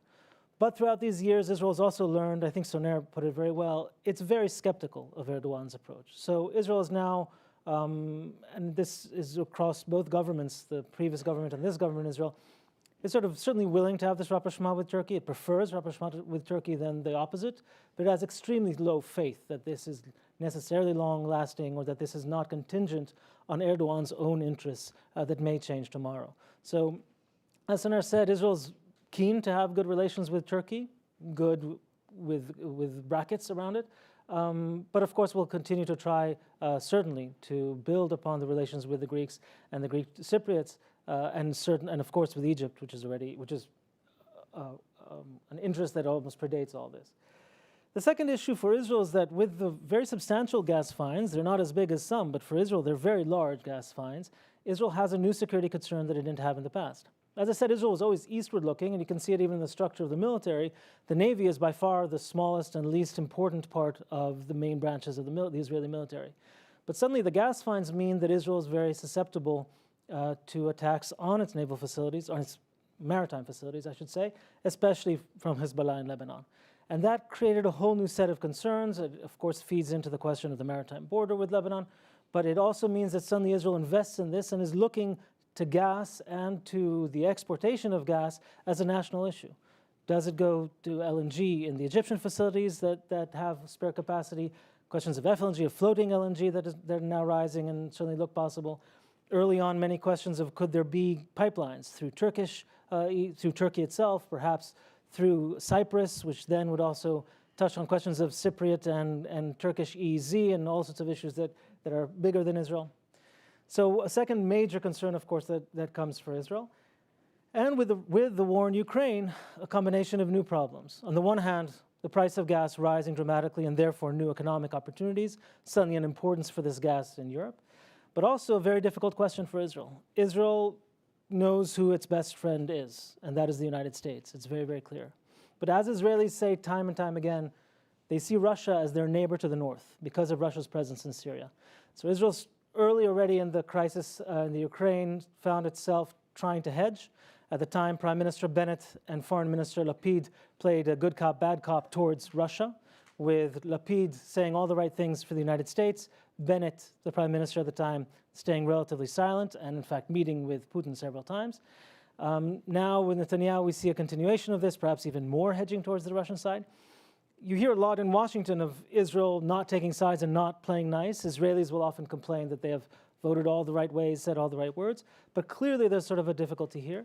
And for Israel, this goes back again to basic security needs.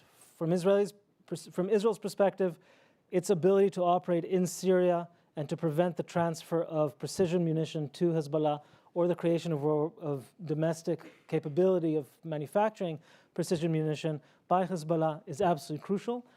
And therefore, Israel wants to play nice with Russia. And this again ties into Israel's interest also in stability in Lebanon and the possibility and what we saw with the maritime border there between Israel and Lebanon. So to sum, Israel finds itself both a major player in the East Med with gas, with important ties with Egypt, important ties with Turkey, but fundamentally it is a country looking south, east, north, not so much west to the sea. And in that sense, in the East Med, it's an opportunistic player. Where it can hedge with Turkey, it hedges with Turkey. Where it can further its interest with Egypt, it certainly wants to do that before anything, perhaps. But it's not one that is now going to try to orchestrate anything in Libya or to look beyond it.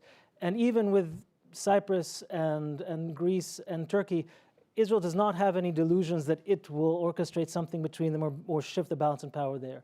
In the East Med, Israel's now very active, but yet opportunistic. This remains a second-order region for Israel, despite its importance.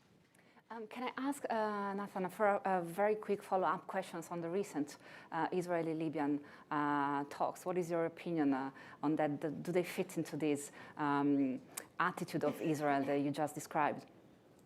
Well, there's sort of two sides to this. On the one hand, the existence of the talks fits in well to Israel's attempt at rapprochement with any Arab country and any Muslim country it can find. Israel's sort of, the current Israeli government's interest on this is to further all these relations, and especially so long as it can punt or set aside the Palestinian question. So any rapprochement it can have without, in its view, paying a price on the Palestinian issue, it is happy to do. And so there's no, from the Israeli perspective, there's no compromise in speaking to Libya or anyone else. They're happy to do it so long as they don't have to grant any rights to the Palestinians. The second aspect of that, however, so from the Israeli perspective, it's less news. I think it's more news on the Libyan side. The second aspect of that was the leak of the actual event by the outgoing foreign minister, Eli Cohen, which in Israel was seen correctly as a fiasco, one that, of course, put the foreign minister, now the former foreign minister, in personal jeopardy and, in fact, now in exile. And that was seen in Israel as it should, as a fiasco, but also as something that may, to a certain degree, hurt Israel's attempts at broader rapprochement. Of course, all this is under the big umbrella that the big goal for Israel right now is not Libya, it's not Indonesia, it's not anyone else. It's the crown jewel, which would be Saudi Arabia, with the hope, the Israeli hope that after Saudi Arabia, many other parts, certainly Indonesia or others, might follow. Thank you, Nathan, for your answer. In the meantime, we opened to Q&A from our audience, and I got a question for you, Dalia, I suppose, since it speaks of Egypt. How does Egypt demonstrate to its citizens visible benefits from and sharing of the profits from the East Med gas sale? For instance, maintenance of their own electricity via simply selling gas to outside countries?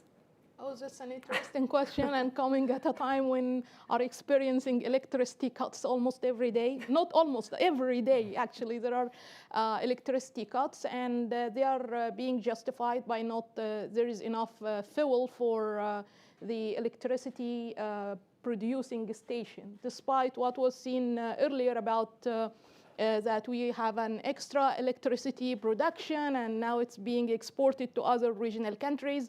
And Egypt actually have sometimes used this extra electricity production to bargain deals with regional countries, either in Africa or in the Eastern Mediterranean or across even the Middle East and the Levant region. But unfortunately, this was a huge disappointment to many citizens recently to see that most of what's being said is not true. What's happening now is that actually Egypt is suffering a severe economic problem. I don't think we have not seen before, not in my generation, not in my parents' or even grandparents' generation, have seen what we are going through right now economically in Egypt. And this consequently is affecting any gains, or let's say it's swallowing any gains or progress that Egypt is doing in the Eastern Mediterranean. Of course, Egypt is, we cannot say that it's not successful in the Eastern, it is successful in the Eastern Mediterranean, but still we cannot see this success simply because the whole economic situation and also the policies taken to manage this economic situation right now are very messy. So of course, this is going to also, speaking about our new power dynamics, this could sooner or later actually affect Egypt's power to continue to play this regional role or being even attractive to allies either in its own region. In the Arab region, we have seen recently, for example, two of Egypt's best allies in the region, Saudi Arabia and the United Arab Emirates, deciding not to continue assisting the Egyptian government financially, which exposed now the Egyptian government to more and more problems and higher debts and great shortage in the current account, great deficit, I mean, in the current account. So all these problems together may sooner or later affect Egypt's regional role. And we have seen this, for example, recently in the Renaissance Dam issue. Ethiopia was able to do what it wants, despite all Egypt's pleading to negotiate or make a deal with Ethiopia to protect Egypt's right in the Nile River. We have seen also this happening in Sudan, when this very disappointing moment when Egyptian soldiers were captured by the Rapid Support Forces a few months ago, not a few months, I mean, some months ago when the civil war started in Sudan and the conflict started in Sudan. And unfortunately, Egypt did not intervene. Egypt waited for the United Arab Emirates to come all the way from the Gulf to release the Egyptian soldiers. This was very disappointing. And I think all this, again, links to the economic disaster we are living right now. Yeah, of course, the economic crisis in Egypt, internal dynamics, they do impact on a country's foreign projection. Can I ask, you already somehow made a prediction. You are not depicting a very positive situation, of course, for the country, but what do you think it could happen if Egypt, we hope not, it won't be the case, but if Egypt had to economically fail, if this disaster, economic disaster of the country had to grow, how could this impact on the country's role in the region and beyond the region? I don't know, for instance, if Egypt couldn't get any more funds from Gulf countries, from other, what could happen? You somehow already depicted a very bad situation, but and we don't have crystal balls, but what do you think it could happen? I don't think actually Arab Gulf countries will intervene again to rescue Egypt from its situation. But somehow this is also, let's say, like look at the bright side of the situation, which is pushing Egypt to seek alliances with new partners, which it wouldn't normally partner with if the situation was still good with Arab Gulf countries, or it was in the situation it was, let's say, 7 or 8 years ago, when it is protected, I mean, by its Arab sphere. Now, for example, we are seeing very good progress in the rapprochement process between Egypt and Turkey, which is, I think, wonderful and will open a lot of economic opportunities for both countries. Because actually, despite the fact that there was all these diplomatic tensions that has been going on for years, the economic relationship stayed very good. Right now, there are plans actually to enhance economic cooperation and take it to new levels. Turkish tourism is increasing in Egypt. I mean, the tourist turnover to Egypt from Turkey is increasing, which is compensating for the loss or the absence of the Russian and Ukrainian tourists who are normally the tourists who come to Egypt. Somehow there is some kind of new balance that Egypt is trying to create with its Eastern Mediterranean allies, including Turkey and also Greece and Cyprus and Israel, of course, in order to compensate for its diminishing role on the Middle Eastern side or among its traditional Arab allies. At the same time, also, we are seeing Egypt a little bit deviating towards China, India, and Russia, which was discussed in the previous panel with lots of details. But I think Egypt's going to this side is simply seeking to find new resources for financing. That does not come with the strings attached of human rights and democratization that comes from the West. So somehow Egypt will find a way, but actually the challenge here is that we are having in a few months a presidential election. I believe this presidential election will not go as easy as we are expecting it should be. There is like the whole scene right now tells that we may see surprises in this election. So what happens in the next few months will definitely determine Egypt's internal politics and also Egypt's regional role on the short and long term. Thank you, Dalia. I want to ask you about the elections, don't worry, any prediction on that. So I got another question from the audience for Soner. I think you can read it with me if you want. Turkey has reset its foreign policy and self-identity with its neighbors routinely over the years. How is this different? Is it because of Erdogan's for-life presidency? Not exactly. I think it's because Erdogan is resetting again. He's made many pivots along his career. The first 10 years, he was an internationalist, pursued EU accession. That didn't move forward, mainly because of France and Germany objecting to full membership for Turkey, and Erdogan decided it wasn't worth it. Arab uprisings provided an opportunity. At the time, the economy in Turkey was doing phenomenal. And so kind of this can-do attitude allowed Erdogan to think that he could Turkey could single-handedly shape the outcome of the events in the Arab uprisings in Egypt and in Syria. It didn't work out so well for Turkey. In Egypt, its support for brotherhood left it completely isolated across the Arab world. And of course, its intervention in Syria put it at odds with Russia and Iran, its historic nemesis and regional competitor, respectively. And that policy, I think, was also bookended by an economic crisis that came in just before the pandemic and was compounded by the pandemic. So now he's doing his second big pivot in his career. If the first one was to make Turkey a standalone power in the Middle East, the second one is informed by this desire that Turkey is economically integrated with the West, but politically it can be on its own. So he's going for deepening of customs union with the European Union, better ties with Washington, so the markets will be comforted to invest in Turkey. But all this is still informed by Erdogan's vision that Turkey should be a standalone power, embracing its multiple identities. And I think the resets with the Gulf countries have helped Turkey economically. A lot of money went into Turkey's economy before the elections.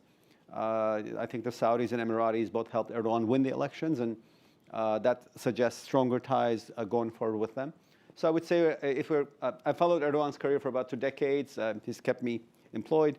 I feel like this is the new pivot in his career where he's going for a new foreign policy vision where it's a middle power, economically part of the West, politically on its own, and it punches above its weight because it has a military that's made a spectacular comeback from the coup attempt, and also its drones that help it. I think that's what allows Turkey to punch above its weight. The drones helped Turkey win the war in Libya. Significant victory, given that at one point General Haftar's army was backed by the Egyptian and UAE militaries, politically supported by Greece and France, and had Wagner's army and Chinese drones, and Turkey was able to push back against all those. So I think Erdogan's felt slightly vindicated on the political side, and he's saying, yeah, sometimes I'm isolated, but I can make up for missing political power with hard power. Maybe that's kind of the definition of the new Turkey.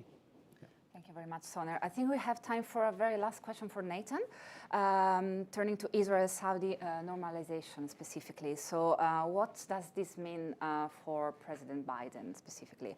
We know what Israel has to gain from this process. We know what the Saudis have to gain from this process. But for President Biden, who has tense relations with both MBS and Netanyahu, what is his main interest in seeing this deal come to fruition? You have about 1.5 minutes to it's answer. easy.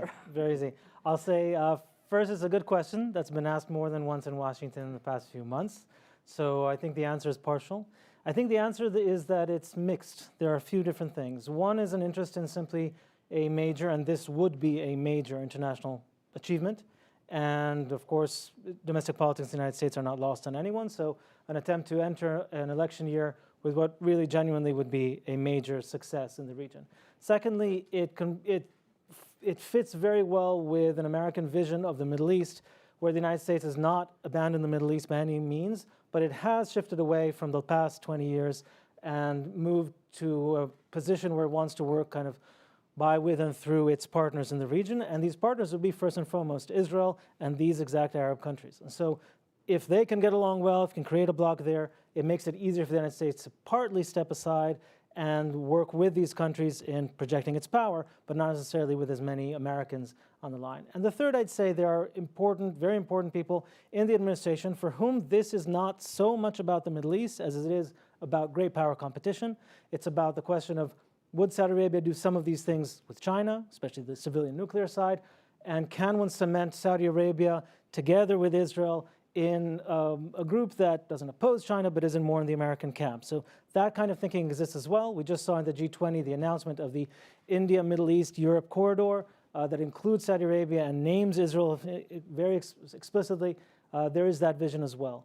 So it's an answer that has 3 parts, which usually means it's not a very concrete answer. I think that's how it's viewed. There are different people in Washington with different views that for some have pointed to what's now been a very energetic attempt to pursue this, not without many detractors, not without many people who ask this question with a strong sense of skepticism. Thank you very much, Nathan, for your answer. There was another question for Dalia, but I think you already answer to that, because it's about Egypt's socioeconomic challenges and how they will impact. So that has been covered. So I've done my job. You speakers have been excellent and helped us navigate through the complexity of this region and gave very precise perspectives on three of its main key players. So while I remind you that we are now going to a 10-minute break, please join me for a round of applause to our panelists. No, thank you.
Well, good morning, everyone.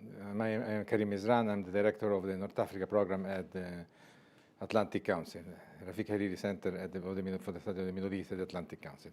We have this third panel, which is, as my Latin ancestors used to say, dulcis in fundo, the sweetest at the end. In fact, we have very important, very interesting speakers in this panel, and I'm very looking forward to a strong debate, which concludes all we have been saying during the whole day. We have with us John Alterman, Intisar Fakir, and on video on the web, Alessia Melkanji from Rome or from Catania. I still haven't figured it out yet. But let's start. We don't have enough time to discuss everything we have to discuss. Start with John. John Alterman, who is the Senior Vice President and the Director of the Middle East Program at CSIS, the Center for the Study of International Studies. Prior to joining CSIS, he served as a member of the policy planning staff at the U.S. Department of State, a special assistant to the Assistant Secretary of State for Near Eastern Affairs. He was a teacher at Harvard, where he took his PhD. He's one of the main commentators, scholars on the Middle East in Washington, D.C. I remember him as a mentor since the very first few years I came here, always looking up to John and because I'm very tall. Yeah. Not only for that. I should say, not only for that. I always learned a lot from your teachings and your readings. So I'm really looking forward to have you here. Thank you very much for giving us the honor of joining in this moment. And I would like to ask you the most general question possible in this moment.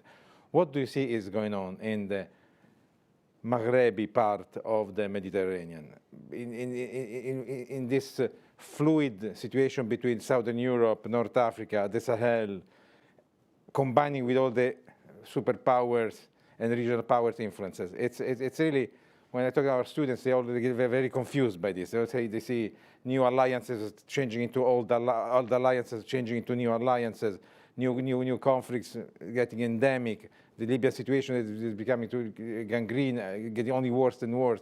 Other countries were supposed to go good, like Tunisia, falling behind. Egypt is, as we've seen from the first panel, is a country in danger. It has incredible projection of powers in the area, but a very weak economic situation that translates in a very weak, with social tensions and so on.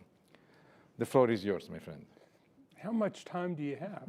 Half an hour. Oh, good. I mean, it seems to me. Thank you very much for that very kind. If I tell you half an hour. Thank you very much for that kind introduction. It seems to me that we're in a very different place than we've been in the Maghreb and in North Africa, because traditionally it's not been a place of contestation of great powers. Libya got attention under Gaddafi from everybody in the world, but it really wasn't. It wasn't part of the Cold War. It wasn't a place where great powers clashed. Egypt was always tied into Levant, and while Egypt was part of the Cold War, it was not part of the Maghreb's experience of the Cold War and great power contestation. I think at the time that the Ukraine war started, and that's what you had asked me to talk about, there wasn't initially a sense that it mattered. I was in Egypt in March 2022, and an Egyptian friend taught me the expression "La naqa li fi wala jamal," right? It's basically the Arabic version of "I don't have a dog in this fight." And the Egyptians were sort of confident that this was somebody else's problem. And as we know, Egypt's been profoundly affected by this war in Ukraine because it's affected everything that Egypt does with the United States, everything Egypt does with Russia, everything Egypt does with Libya, and so on. I think the two most important places to talk about in North Africa are first Egypt, and second Libya, as you mentioned.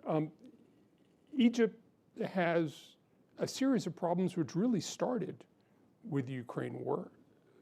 Galloping inflation, difficulty accessing financing, capital flight. Egypt's had a profoundly difficult time calibrating its global position. Egypt thought it had that sort of figured out. It had figured out how to use Gulf support. It had figured out how to engage with the United States and Russia and China. All of that has become much, much more complicated. And I think Egypt, in many ways, has had difficulty, especially on the U.S.-Russia side, and has burned bridges on both sides.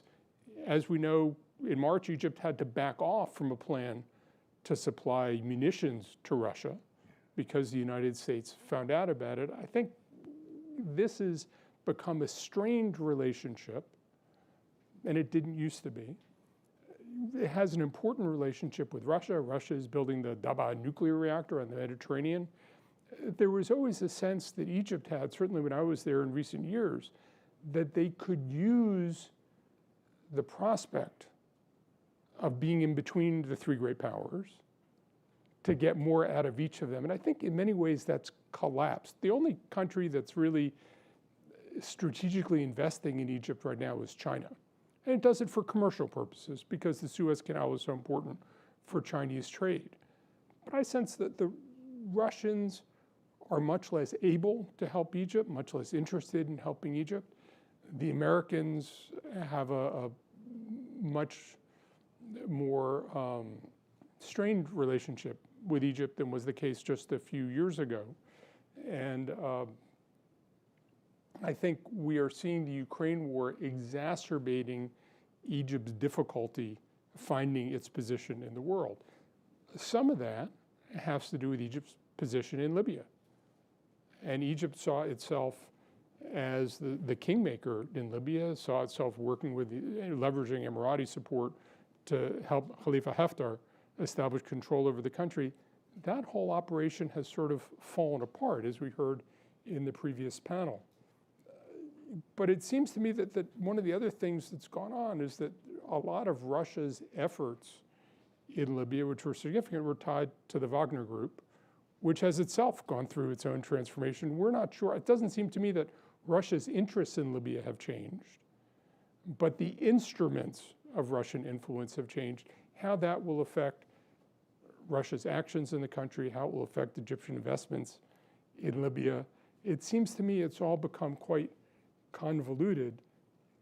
I'm not sure Egypt also, given the size of its internal problems, really has the bandwidth to invest in Libya going forward as it has in the past.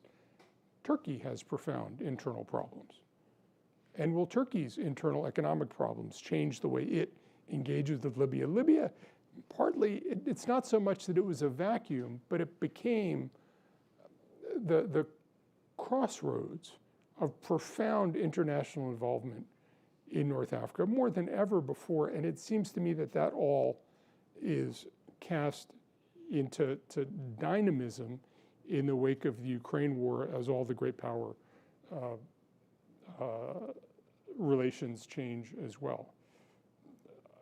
The last thing to say about Libya, just briefly, is wondering whether the consequences of a flood in Derna and the potential for significant international relief support somehow changes the equation in Libya, creates an opportunity for international cooperation between antagonists, creates the opportunity for international support to go across the country and change the political environment. You know so much more about Libya than I do, but it seems to me that we're in a moment when Libya, because it is necessarily involved in this international relief effort, might be unstuck after more than a decade of internal conflict. Looking elsewhere in the region, it strikes me that Tunisia, which had been the darling of the international community, the one positive story after the Arab Spring, has burned a lot of those bridges. I think there's a lot more circumspection about Libya, a lot less willingness to support Libya internally. Some Gulf Arab support, but not a huge amount of Gulf Arab support. So it seems to me that Libya has been put into question. Commodity prices have risen tremendously and they've hurt Libya. It's hard to get some basic foodstuffs. It's cast their whole food supply system into doubt, but it doesn't seem to have had a political effect yet. So it seems to me that the Ukraine war, because of its effect on commodity prices and the supply of commodities, has made Tunisia move into an even more tenuous domestic situation than it had been before. To me, if we look at Morocco, which has always portrayed itself as sort of the darling of the international business community, their reluctance to take assistance for the earthquake victims is a sign of distrust in Morocco, which I think tells you sort of where Morocco has moved. The government's reluctance to engage much with international partners, I think, is notable. Algeria, I'll just say, is always complicated, continues to be so after the Ukraine war. I think the other thing to note is that in many ways, North Africa used to be the province of French foreign policy. This was a place that, because of language, because of large expatriate communities in France, France always had an intimacy with North Africa that other countries didn't have. We see the distrust of French actions in North Africa, I think, being an important marker that really nobody's dominant in North Africa. There isn't the same clear division of spheres of influence between powers. There isn't a steady French hand to guide things. I think it suggests a North Africa that is between powers, and it may be that Libya is the harbinger of a much more complicated set of international relationships in North Africa. It seems to me that with nobody in control, with no clear endpoint, with lots of countries looking to advance their marginal interests, and nobody willing to assert leadership over the region, that we may be looking at a much more complicated future for North Africa, arguably one where the countries themselves have more agency over their future, but also ones where the expectations of aid they've had in the past may be hard to meet in the years ahead. Thank you. Thank you very much. A lot of food for thought, definitely. Now, it's interesting what you said, because we, in premise, when I look at the North Africa, I tend to look at it with a European point of view, even though I live here and I have to have the American point of view. And you're right, we're going to see a very much more complicated area for the intervention. There's no more a French predominance where every other European would simply follow the Germans, the Italians, the Spanish would have to have their own saying now.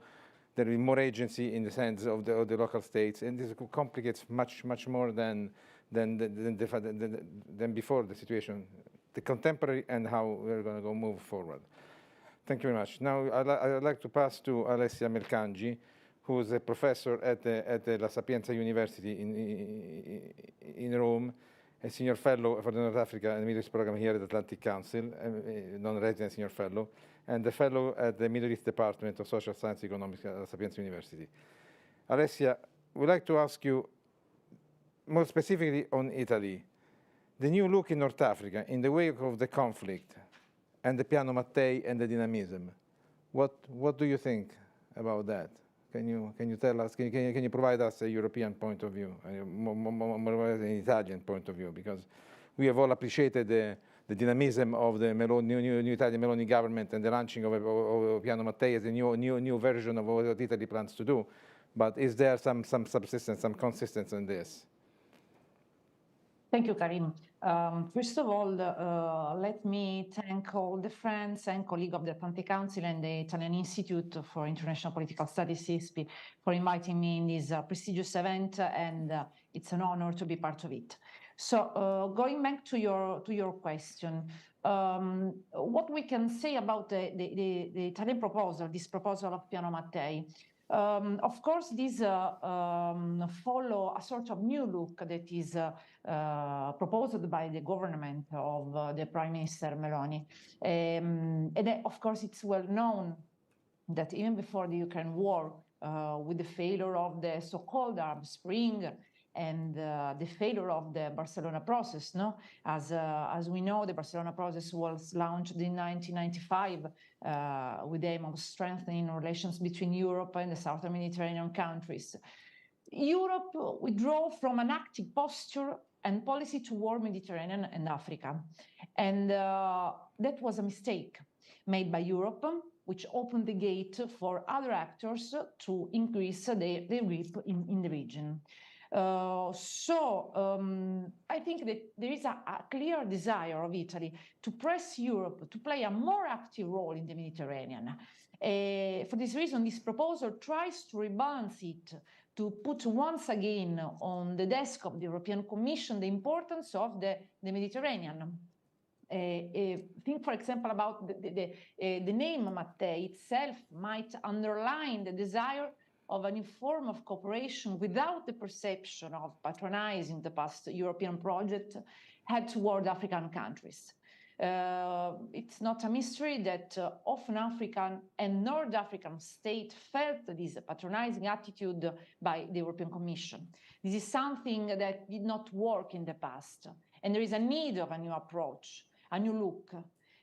Piano Mattei is a multi-layer and ambitious long-term project.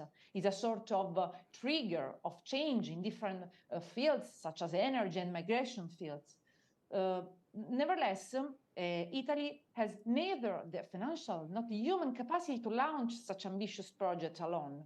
The Piano Mattei has not possibility of success, but as a European program. And obviously, the US might be a pillar and a trigger for supporting this new perspective, taking in consideration the fact that Washington is now looking with a more focused interest to North Africa and the surrounding region. So only the West has financial, human resources, and technical capacities to support such a long-term project and to enhance North-South collaboration. Of course, our common interest is making North Africa region less penetrable and vulnerable, or less passive and more active actor within the changing international system. Thank you very much. I'll get back to you in a second round. I'd like to first go deeper in the geographic area, and I'll ask Intisar Fakir, who is a senior fellow and director of the MEI Middle East Institute North Africa and Sahel program. She's an expert, obviously, on North Africa and Sahel. And before joining the Middle East Institute, she was a fellow at the Carnegie Endowment for International Peace. One of the main experts on North Africa. I'd like you to plunge directly into something that has become my main focus of study in the last few months, the relationship between Algeria, Morocco, the southern European countries, that is France, and the Sahel.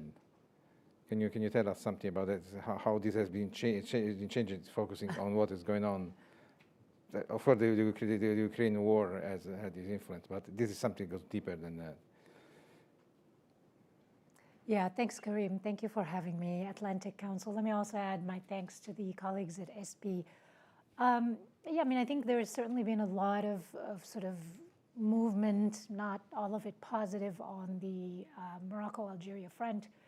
And let me maybe just say that, you know, looking at you asked me about the Western Sahara question and the relationship. I think, to me, I don't necessarily see the Western Sahara as the only determinant of, you know, the future of the relationship between Morocco and Algeria. I think there is a whole lot of other issues that needs to be looked at. The Western Sahara issue remains, you know, the issue that won't go away. We've seen a resumption of active conflict, very low-level active conflict, but active conflict nonetheless. And then I want to touch a little bit on some of the impact, on some of the regional impact, but let me kind of talk a little bit also about the kind of military dynamics and the question of stability, because I know that that's a big question especially on the mind of European partners. You know, if you, and this is, I think a lot of this also has relevance to the post-Ukraine crisis conflict that we are talking about. If you look at, you know, since the breakdown of diplomatic relationships between Morocco and Algeria, if you look at some of the sort of military movements that have been happening on, you know, Morocco, the way that Morocco is sort of managing its military position, the way that Algeria is managing its military position, both of them have been arming, and they've been sort of competing in terms of arms for a while now. But I think what we see, particularly in the past year, is really a focus, at least on Morocco's side, to try to make up some of the imbalance, the military imbalance, because of course Algeria has a much bigger military, spends a lot more on its military power than Morocco does. I think Algeria's military spending is something like 10% of its GDPs. Morocco's is more like 4%, so there is a big imbalance. And then, of course, Algeria has a lot more troops than Morocco does. So Morocco knows that it's not going to be able to kind of keep, to kind of make up that balance. So what they've tried to do is really be sort of clever about how to make up some of that imbalance by focusing on drones and by focusing on drone technology and air defenses. And this is, I think, where the relationship with Israel, the bilateral relationship with Israel comes in. One important element about the bilateral with Israel is that I don't think we can overstate the extent to which this has complicated the relationship between Morocco and Algeria. The Algerian regime, both military aspect of it and the civilian aspect of it, is very reluctant and very worried about having a Morocco that is very engaged with Israel, that is receiving Israeli technology, and I think that sort of adds to the tension as well. So that's a little bit on the military aspect of it. Meanwhile, I'm not going to go a lot into the background of the Western Sahara conflict, although I'm happy to answer any questions. Meanwhile, we see the conflict is essentially stalling at the UN level. There's not a lot of negotiation, a lot of progress happening on negotiation. And what Morocco is trying to do in that regard is to make up for the stalled process, for the lack of progress on that front, by securing these bilateral sort of recognitions for its claims over the territory, which is creating a bigger issue for Algeria. Algeria is worried about Morocco kind of making significant headway on this crisis, et cetera. And so this is all further complicating the relationship. So now we have a Morocco and Algeria that are not only suspicious of each other, hostile to each other, they're not really talking to each other. The diplomatic tensions have gotten quite high. But I would argue that it benefits them to simply keep the situation as very diplomatically tense, while also, making or maybe sort of being careful not to let that spill into any sort of active conflict, any kind of significant kind of crisis that could really destabilize the tension. The way I see it is that both benefit from keeping the tension sort of high, keeping pressure on each other, but also taking care and making sure not to let that really spill into active conflict. Yes, that's very good. I always thought the same. I just have one doubt. The fact that there's all this Abraham Accord and whatever you want to call it is going to push more and more Algeria into a radical position. That means opening up to the Russians, opening up to all those factors that are present still now in the Middle East. Don't you think that this is open also to you, whoever you guys think will intervene about that? This is one of the factors that might cause an explosion sooner or later. And I see it's a very delicate situation in Morocco. Morocco is very pro-American, but it has a very tense relation with France. France is also is a Western country, but is getting closer to Algeria than to Morocco.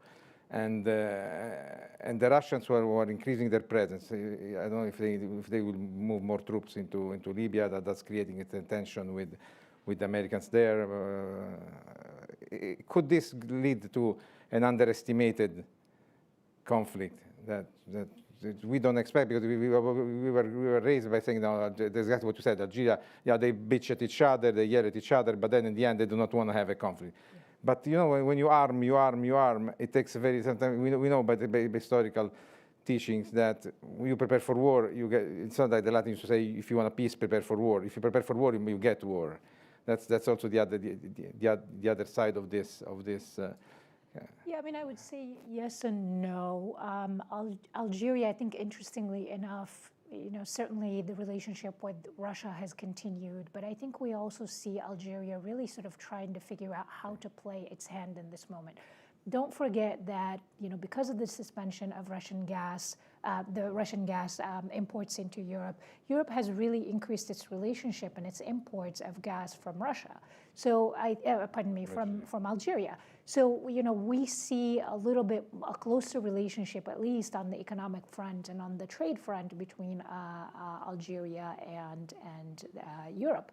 I think also we see a little bit the way that Algeria is trying to sort of make sense of what's happening in Russia in terms of how it impacts its arms purchases. You know, Russia traditionally is one of the biggest exporters of arms to Algeria, but we see Algeria diversifying a little bit. They're buying Chinese drones, they're buying Turkish drones as well. So we see a little bit more of that. So I would say it's not necessarily a one-for-one. In terms of Morocco's relationship, I think Morocco definitely fits in the category that we've talked about throughout the day of these countries that really sort of, at least in terms of foreign policy, are keen to kind of punch above their weight. They're keen to use this sort of geopolitical moment to their advantage. I would disagree a little bit on the question of aid. I think Morocco is suspicious a little bit to some extent, but I think there is a tendency to sort of overread into what Morocco's sort of rejection of aid means. I think there is a lot of logistical issues that impact that decision as well. But I agree with you. There are tensions with France. There is a sort of there's a question of sort of misaligned expectations. Here's what we want in terms of foreign policy, in terms of support for domestic policy. But I would say it's not necessarily a one for one. That doesn't mean that Russia is moving, that Algeria is moving more sort of directly straight into the arms of Russia, or that Morocco is going to sort of continue to be in that moment. I think there are a lot of other dynamics that are important to keep in mind. And I think that we can talk about how the extent to which these are, very sort of, these countries are very ready for conflict, but we can also look at what they have to lose if they actually, move into active conflict. Their economies, their foreign policy, their reputation as more stable countries in North Africa relies on them maintaining this position of sort of stability. So while it works domestically and even regionally for them to up the rhetoric, to up the kind of ante, in that sense, they have a lot to lose if they were to generate any degree of instability with each other. Can I also just point out, which I think to some people is an obvious point, but maybe not to everybody, the political economies of Morocco and Algeria are very different. Yeah. Algeria is an oil exporter. The government has a largely distributive role, and it's a republic that doesn't have a sort of permanent figurehead who's managing all the contestation. Morocco is a monarchy. It requires a quite active business community, which is tied into the elites. You don't really need to use the army as an employment mechanism the way you do in some of the other states. Mm-hmm. So I think that one of the things that we might get wrong is we might assume that these states are preparing for war when in fact what they're doing is they're responding to very different domestic incentives, which are profoundly different on these two sides. True. Even though both use the nationalism attitude as one of the main. Do you see, Alessia, do you see a possibility of changing of position of Algeria regarding Libya? So far, Algeria has always been in favor of negotiation, but it was because we have seen a weaker Algeria. Now, in the last couple of years, after the post-Bouteflika period, they are regaining a position of willingness. The changing of the constitution to allow the army to go out, etc. Do you think that they will try to go back to what the strong Algeria had as the balancing role in the Middle East, in North Africa, that is, balancing the role that the Egyptians are having in Libya and play a more active role there? And how do you reconcile that with all we've been saying now? And how would Italy react to that? Yes, of course, Russia's full-scale invasion of Ukraine has boosted Algeria's standing as a new role, a key energy provider for Europe, for example, a situation that leading President Tebboune to seek to reinvigorate the country's role as a regional power. And this is really important because this opened the door for Algeria to play a new active role with the neighborhood, with an unstable neighborhood. And so in the Libyan crisis, for example, and in other hotspots of crisis. And for example, the same for Egypt, which has recently witnessed significant development in the energy sector and has successfully transformed itself in few years into a natural gas export hub for Europe, as my colleague said before in the last panel. So these, in my opinion, create the condition to see these countries as active actors in North Africa. And so open the door for an active posture in different crises, something that I think is new. And it is a possibility to see North Africa in a new way. For this reason, it's possible, for example, for the EU to relaunch the collaboration with the Southern Basin as EU is trying to do, for example, as a consequence of the Ukraine war, for example.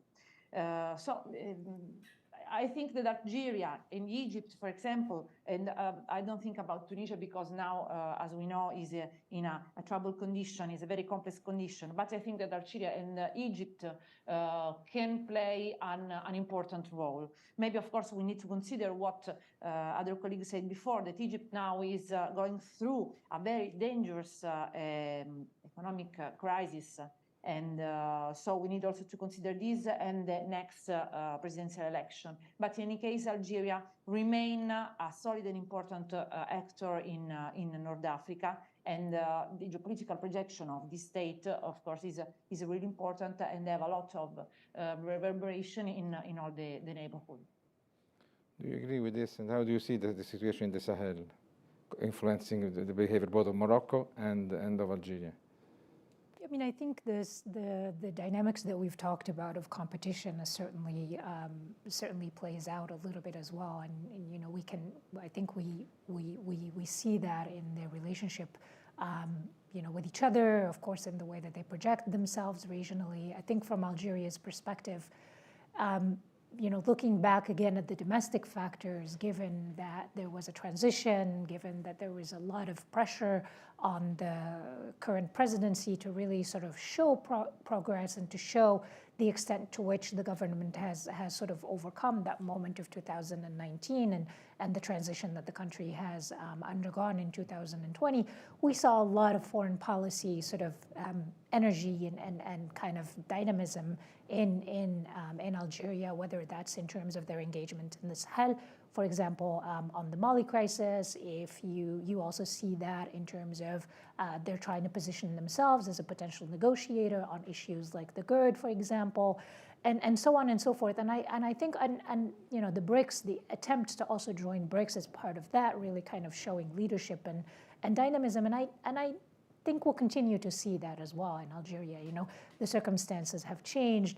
I think this is an Algerian leadership that really wants to show that it is back again in the region and that it's going to play an important role, not only to counter Morocco, but just in general. You know, this is sort of our turf. This is where we are, and we want to show that that's where we are. And I think Morocco as well. You know, Morocco will continue to do that. We've seen sort of the extent to which Morocco sees itself as an important player, not just in North Africa, but all over the entire African continent. And I think we'll continue to see that.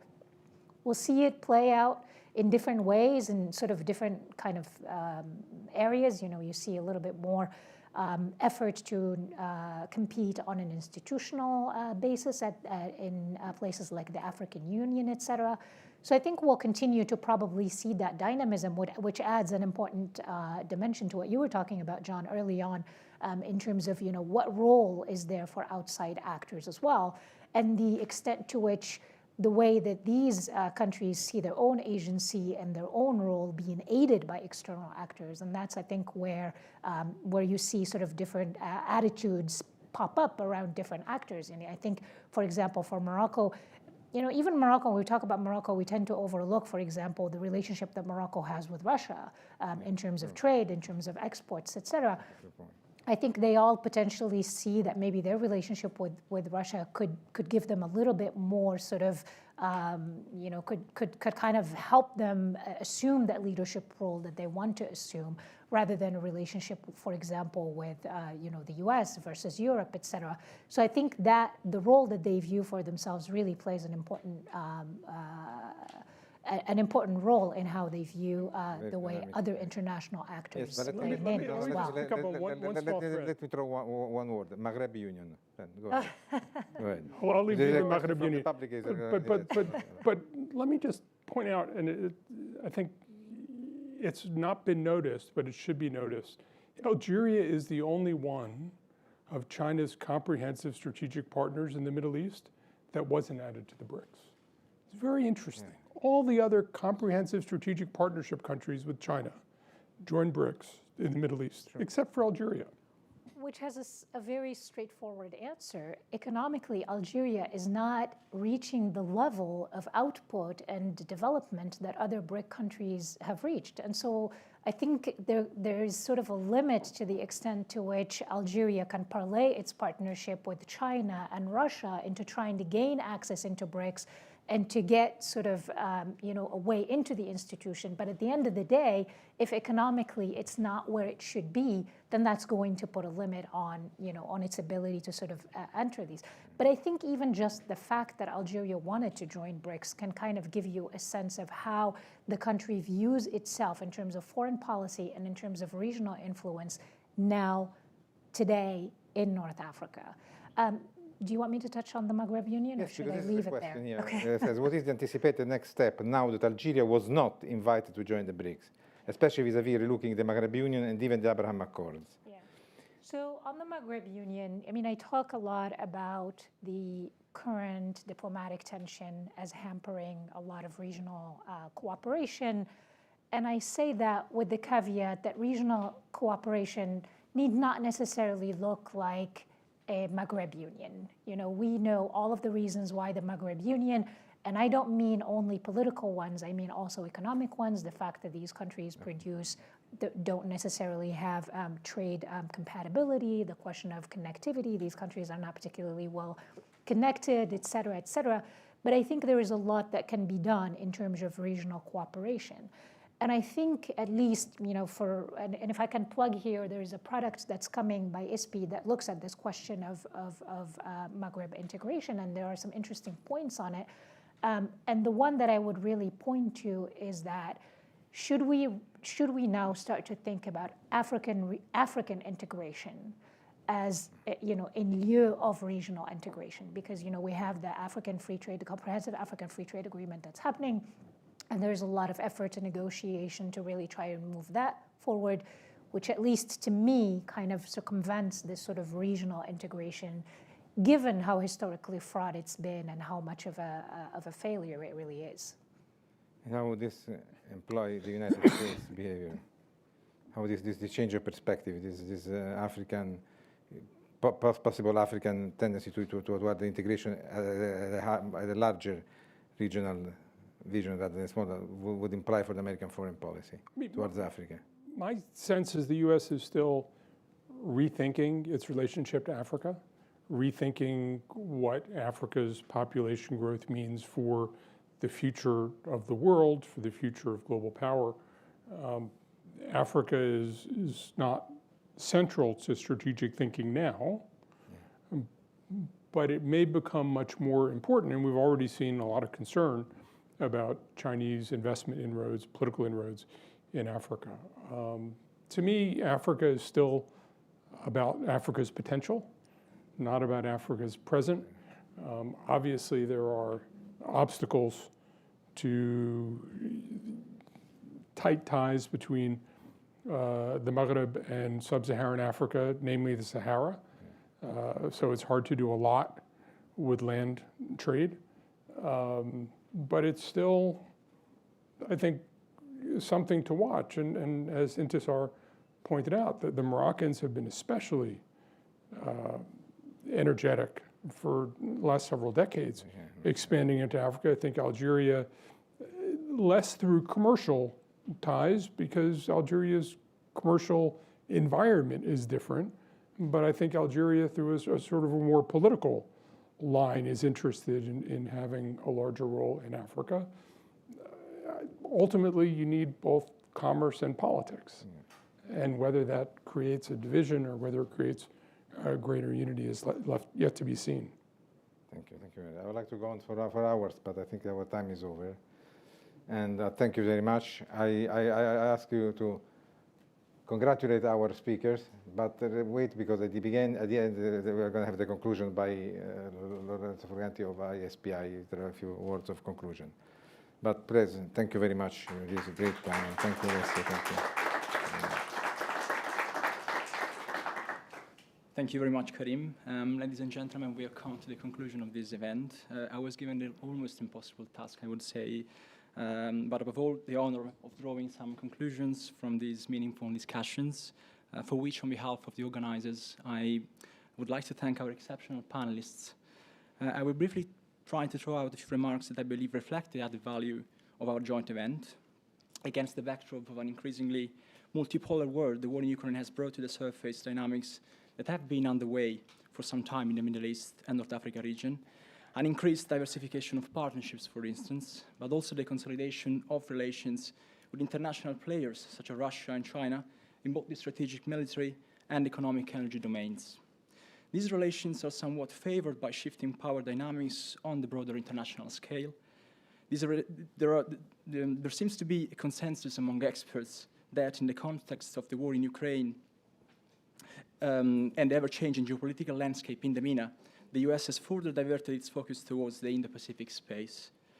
A significant trend towards self-regulation is also manifest in the region, as demonstrated by an increased assertiveness and autonomy of many MENA states in foreign policy. A range of endogenous processes, allow me the expression, such as the Egypt-Turkey rapprochement, the Lebanese-Israeli maritime agreement, Syria's readmission into the Arab League, all seem to demonstrate this current trend. Faced with a war that they consider as far away, MENA countries, with a few exceptions, prefer not to ally with any of the great powers. They are far more interested in the benefits they can get from balancing between different players or from alternative, relatively new international ecosystems like the BRICS. If we look at regional partnerships with China, we see that economic relations are very solid, and this, of course, is driven mainly by energy partnerships and investment along the Belt and Road Initiative. Although China has recently appeared to be trying to carve out a more prominent political role, as proved by its mediation in the Iran-Saudi Arabia rapprochement, it is clear that Beijing's economic influence in the region remains way more significant than its diplomatic one. Even in the Iranian-Saudi deal, China played an important role, but the agreement signatories rather the results of years of previously held talks among countries of the region. When it comes to the security context, the US continues to be the predominant foreign actor, despite having reduced it in recent years its military presence in the area. This is still far greater than China's or Russia's. Russia has been quite a relevant security provider in the region over the past decade and will remain such. But Moscow's ability to flex muscles in the region has decreased since it invaded Ukraine. Besides, we spoke about Russia's Wagner Group earlier. Wagner's attempt mutiny in June 2023 might raise doubts among MENA governments about Moscow's durability and reliability as a security partner. Today, we have also turned the spotlight on the Eastern Mediterranean and North African context. The East Med, a major hotspot for natural gas, is characterized by an overall detente process among regional actors, although frictions remain that need to be sorted. In North Africa, the Ukraine's war consequences have unleashed a number of geopolitical and socioeconomic shocks and shifts. Unresolved crises, like in Libya and the Western Sahara, continue to create obstacles to regional security, economic integration, and peaceful coexistence. The handling of sovereign debt in countries like Tunisia and Egypt remains another delicate issue. Without internal reforms bounded by international financial institutions, with the Gulf countries less inclined than in the past to provide assistance, the economic and financial crises in these countries are poised to worsen. On the other hand, the implementation of austerity measures risks causing domestic social crisis and instability. North Africa's long-term prospects and stability will also depend on how this area will deal with the challenges of climate change. MENA countries belong to what we in Italy call the wider Mediterranean region, with the US rebalancing its global priorities and Russia and China expanding their influence in the region. Europe needs to become a more relevant geopolitical actor in its southern neighborhood by triggering positive economic and political processes and minimizing the spillover effects of instability. And as we discussed today, Italy is keen on assuming a leading role in this sense, but will it manage to do that, and in synergies with which European partners? So on behalf of ISPI, I would like to thank once again the Atlantic Council for its wonderful hospitality, as well as the Italian Ministry of Foreign Affairs and International Cooperation and Italian Embassy in the United States for making this important project come to fruition.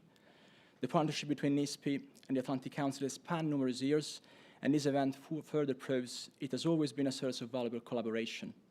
Our final thank you goes to Karim Mezran, Alissa Pavia, William Wexler for their continued support in the organization of this meeting, and thank you for your kind attention. Thanks. Do you think that the Derna case could be utilized for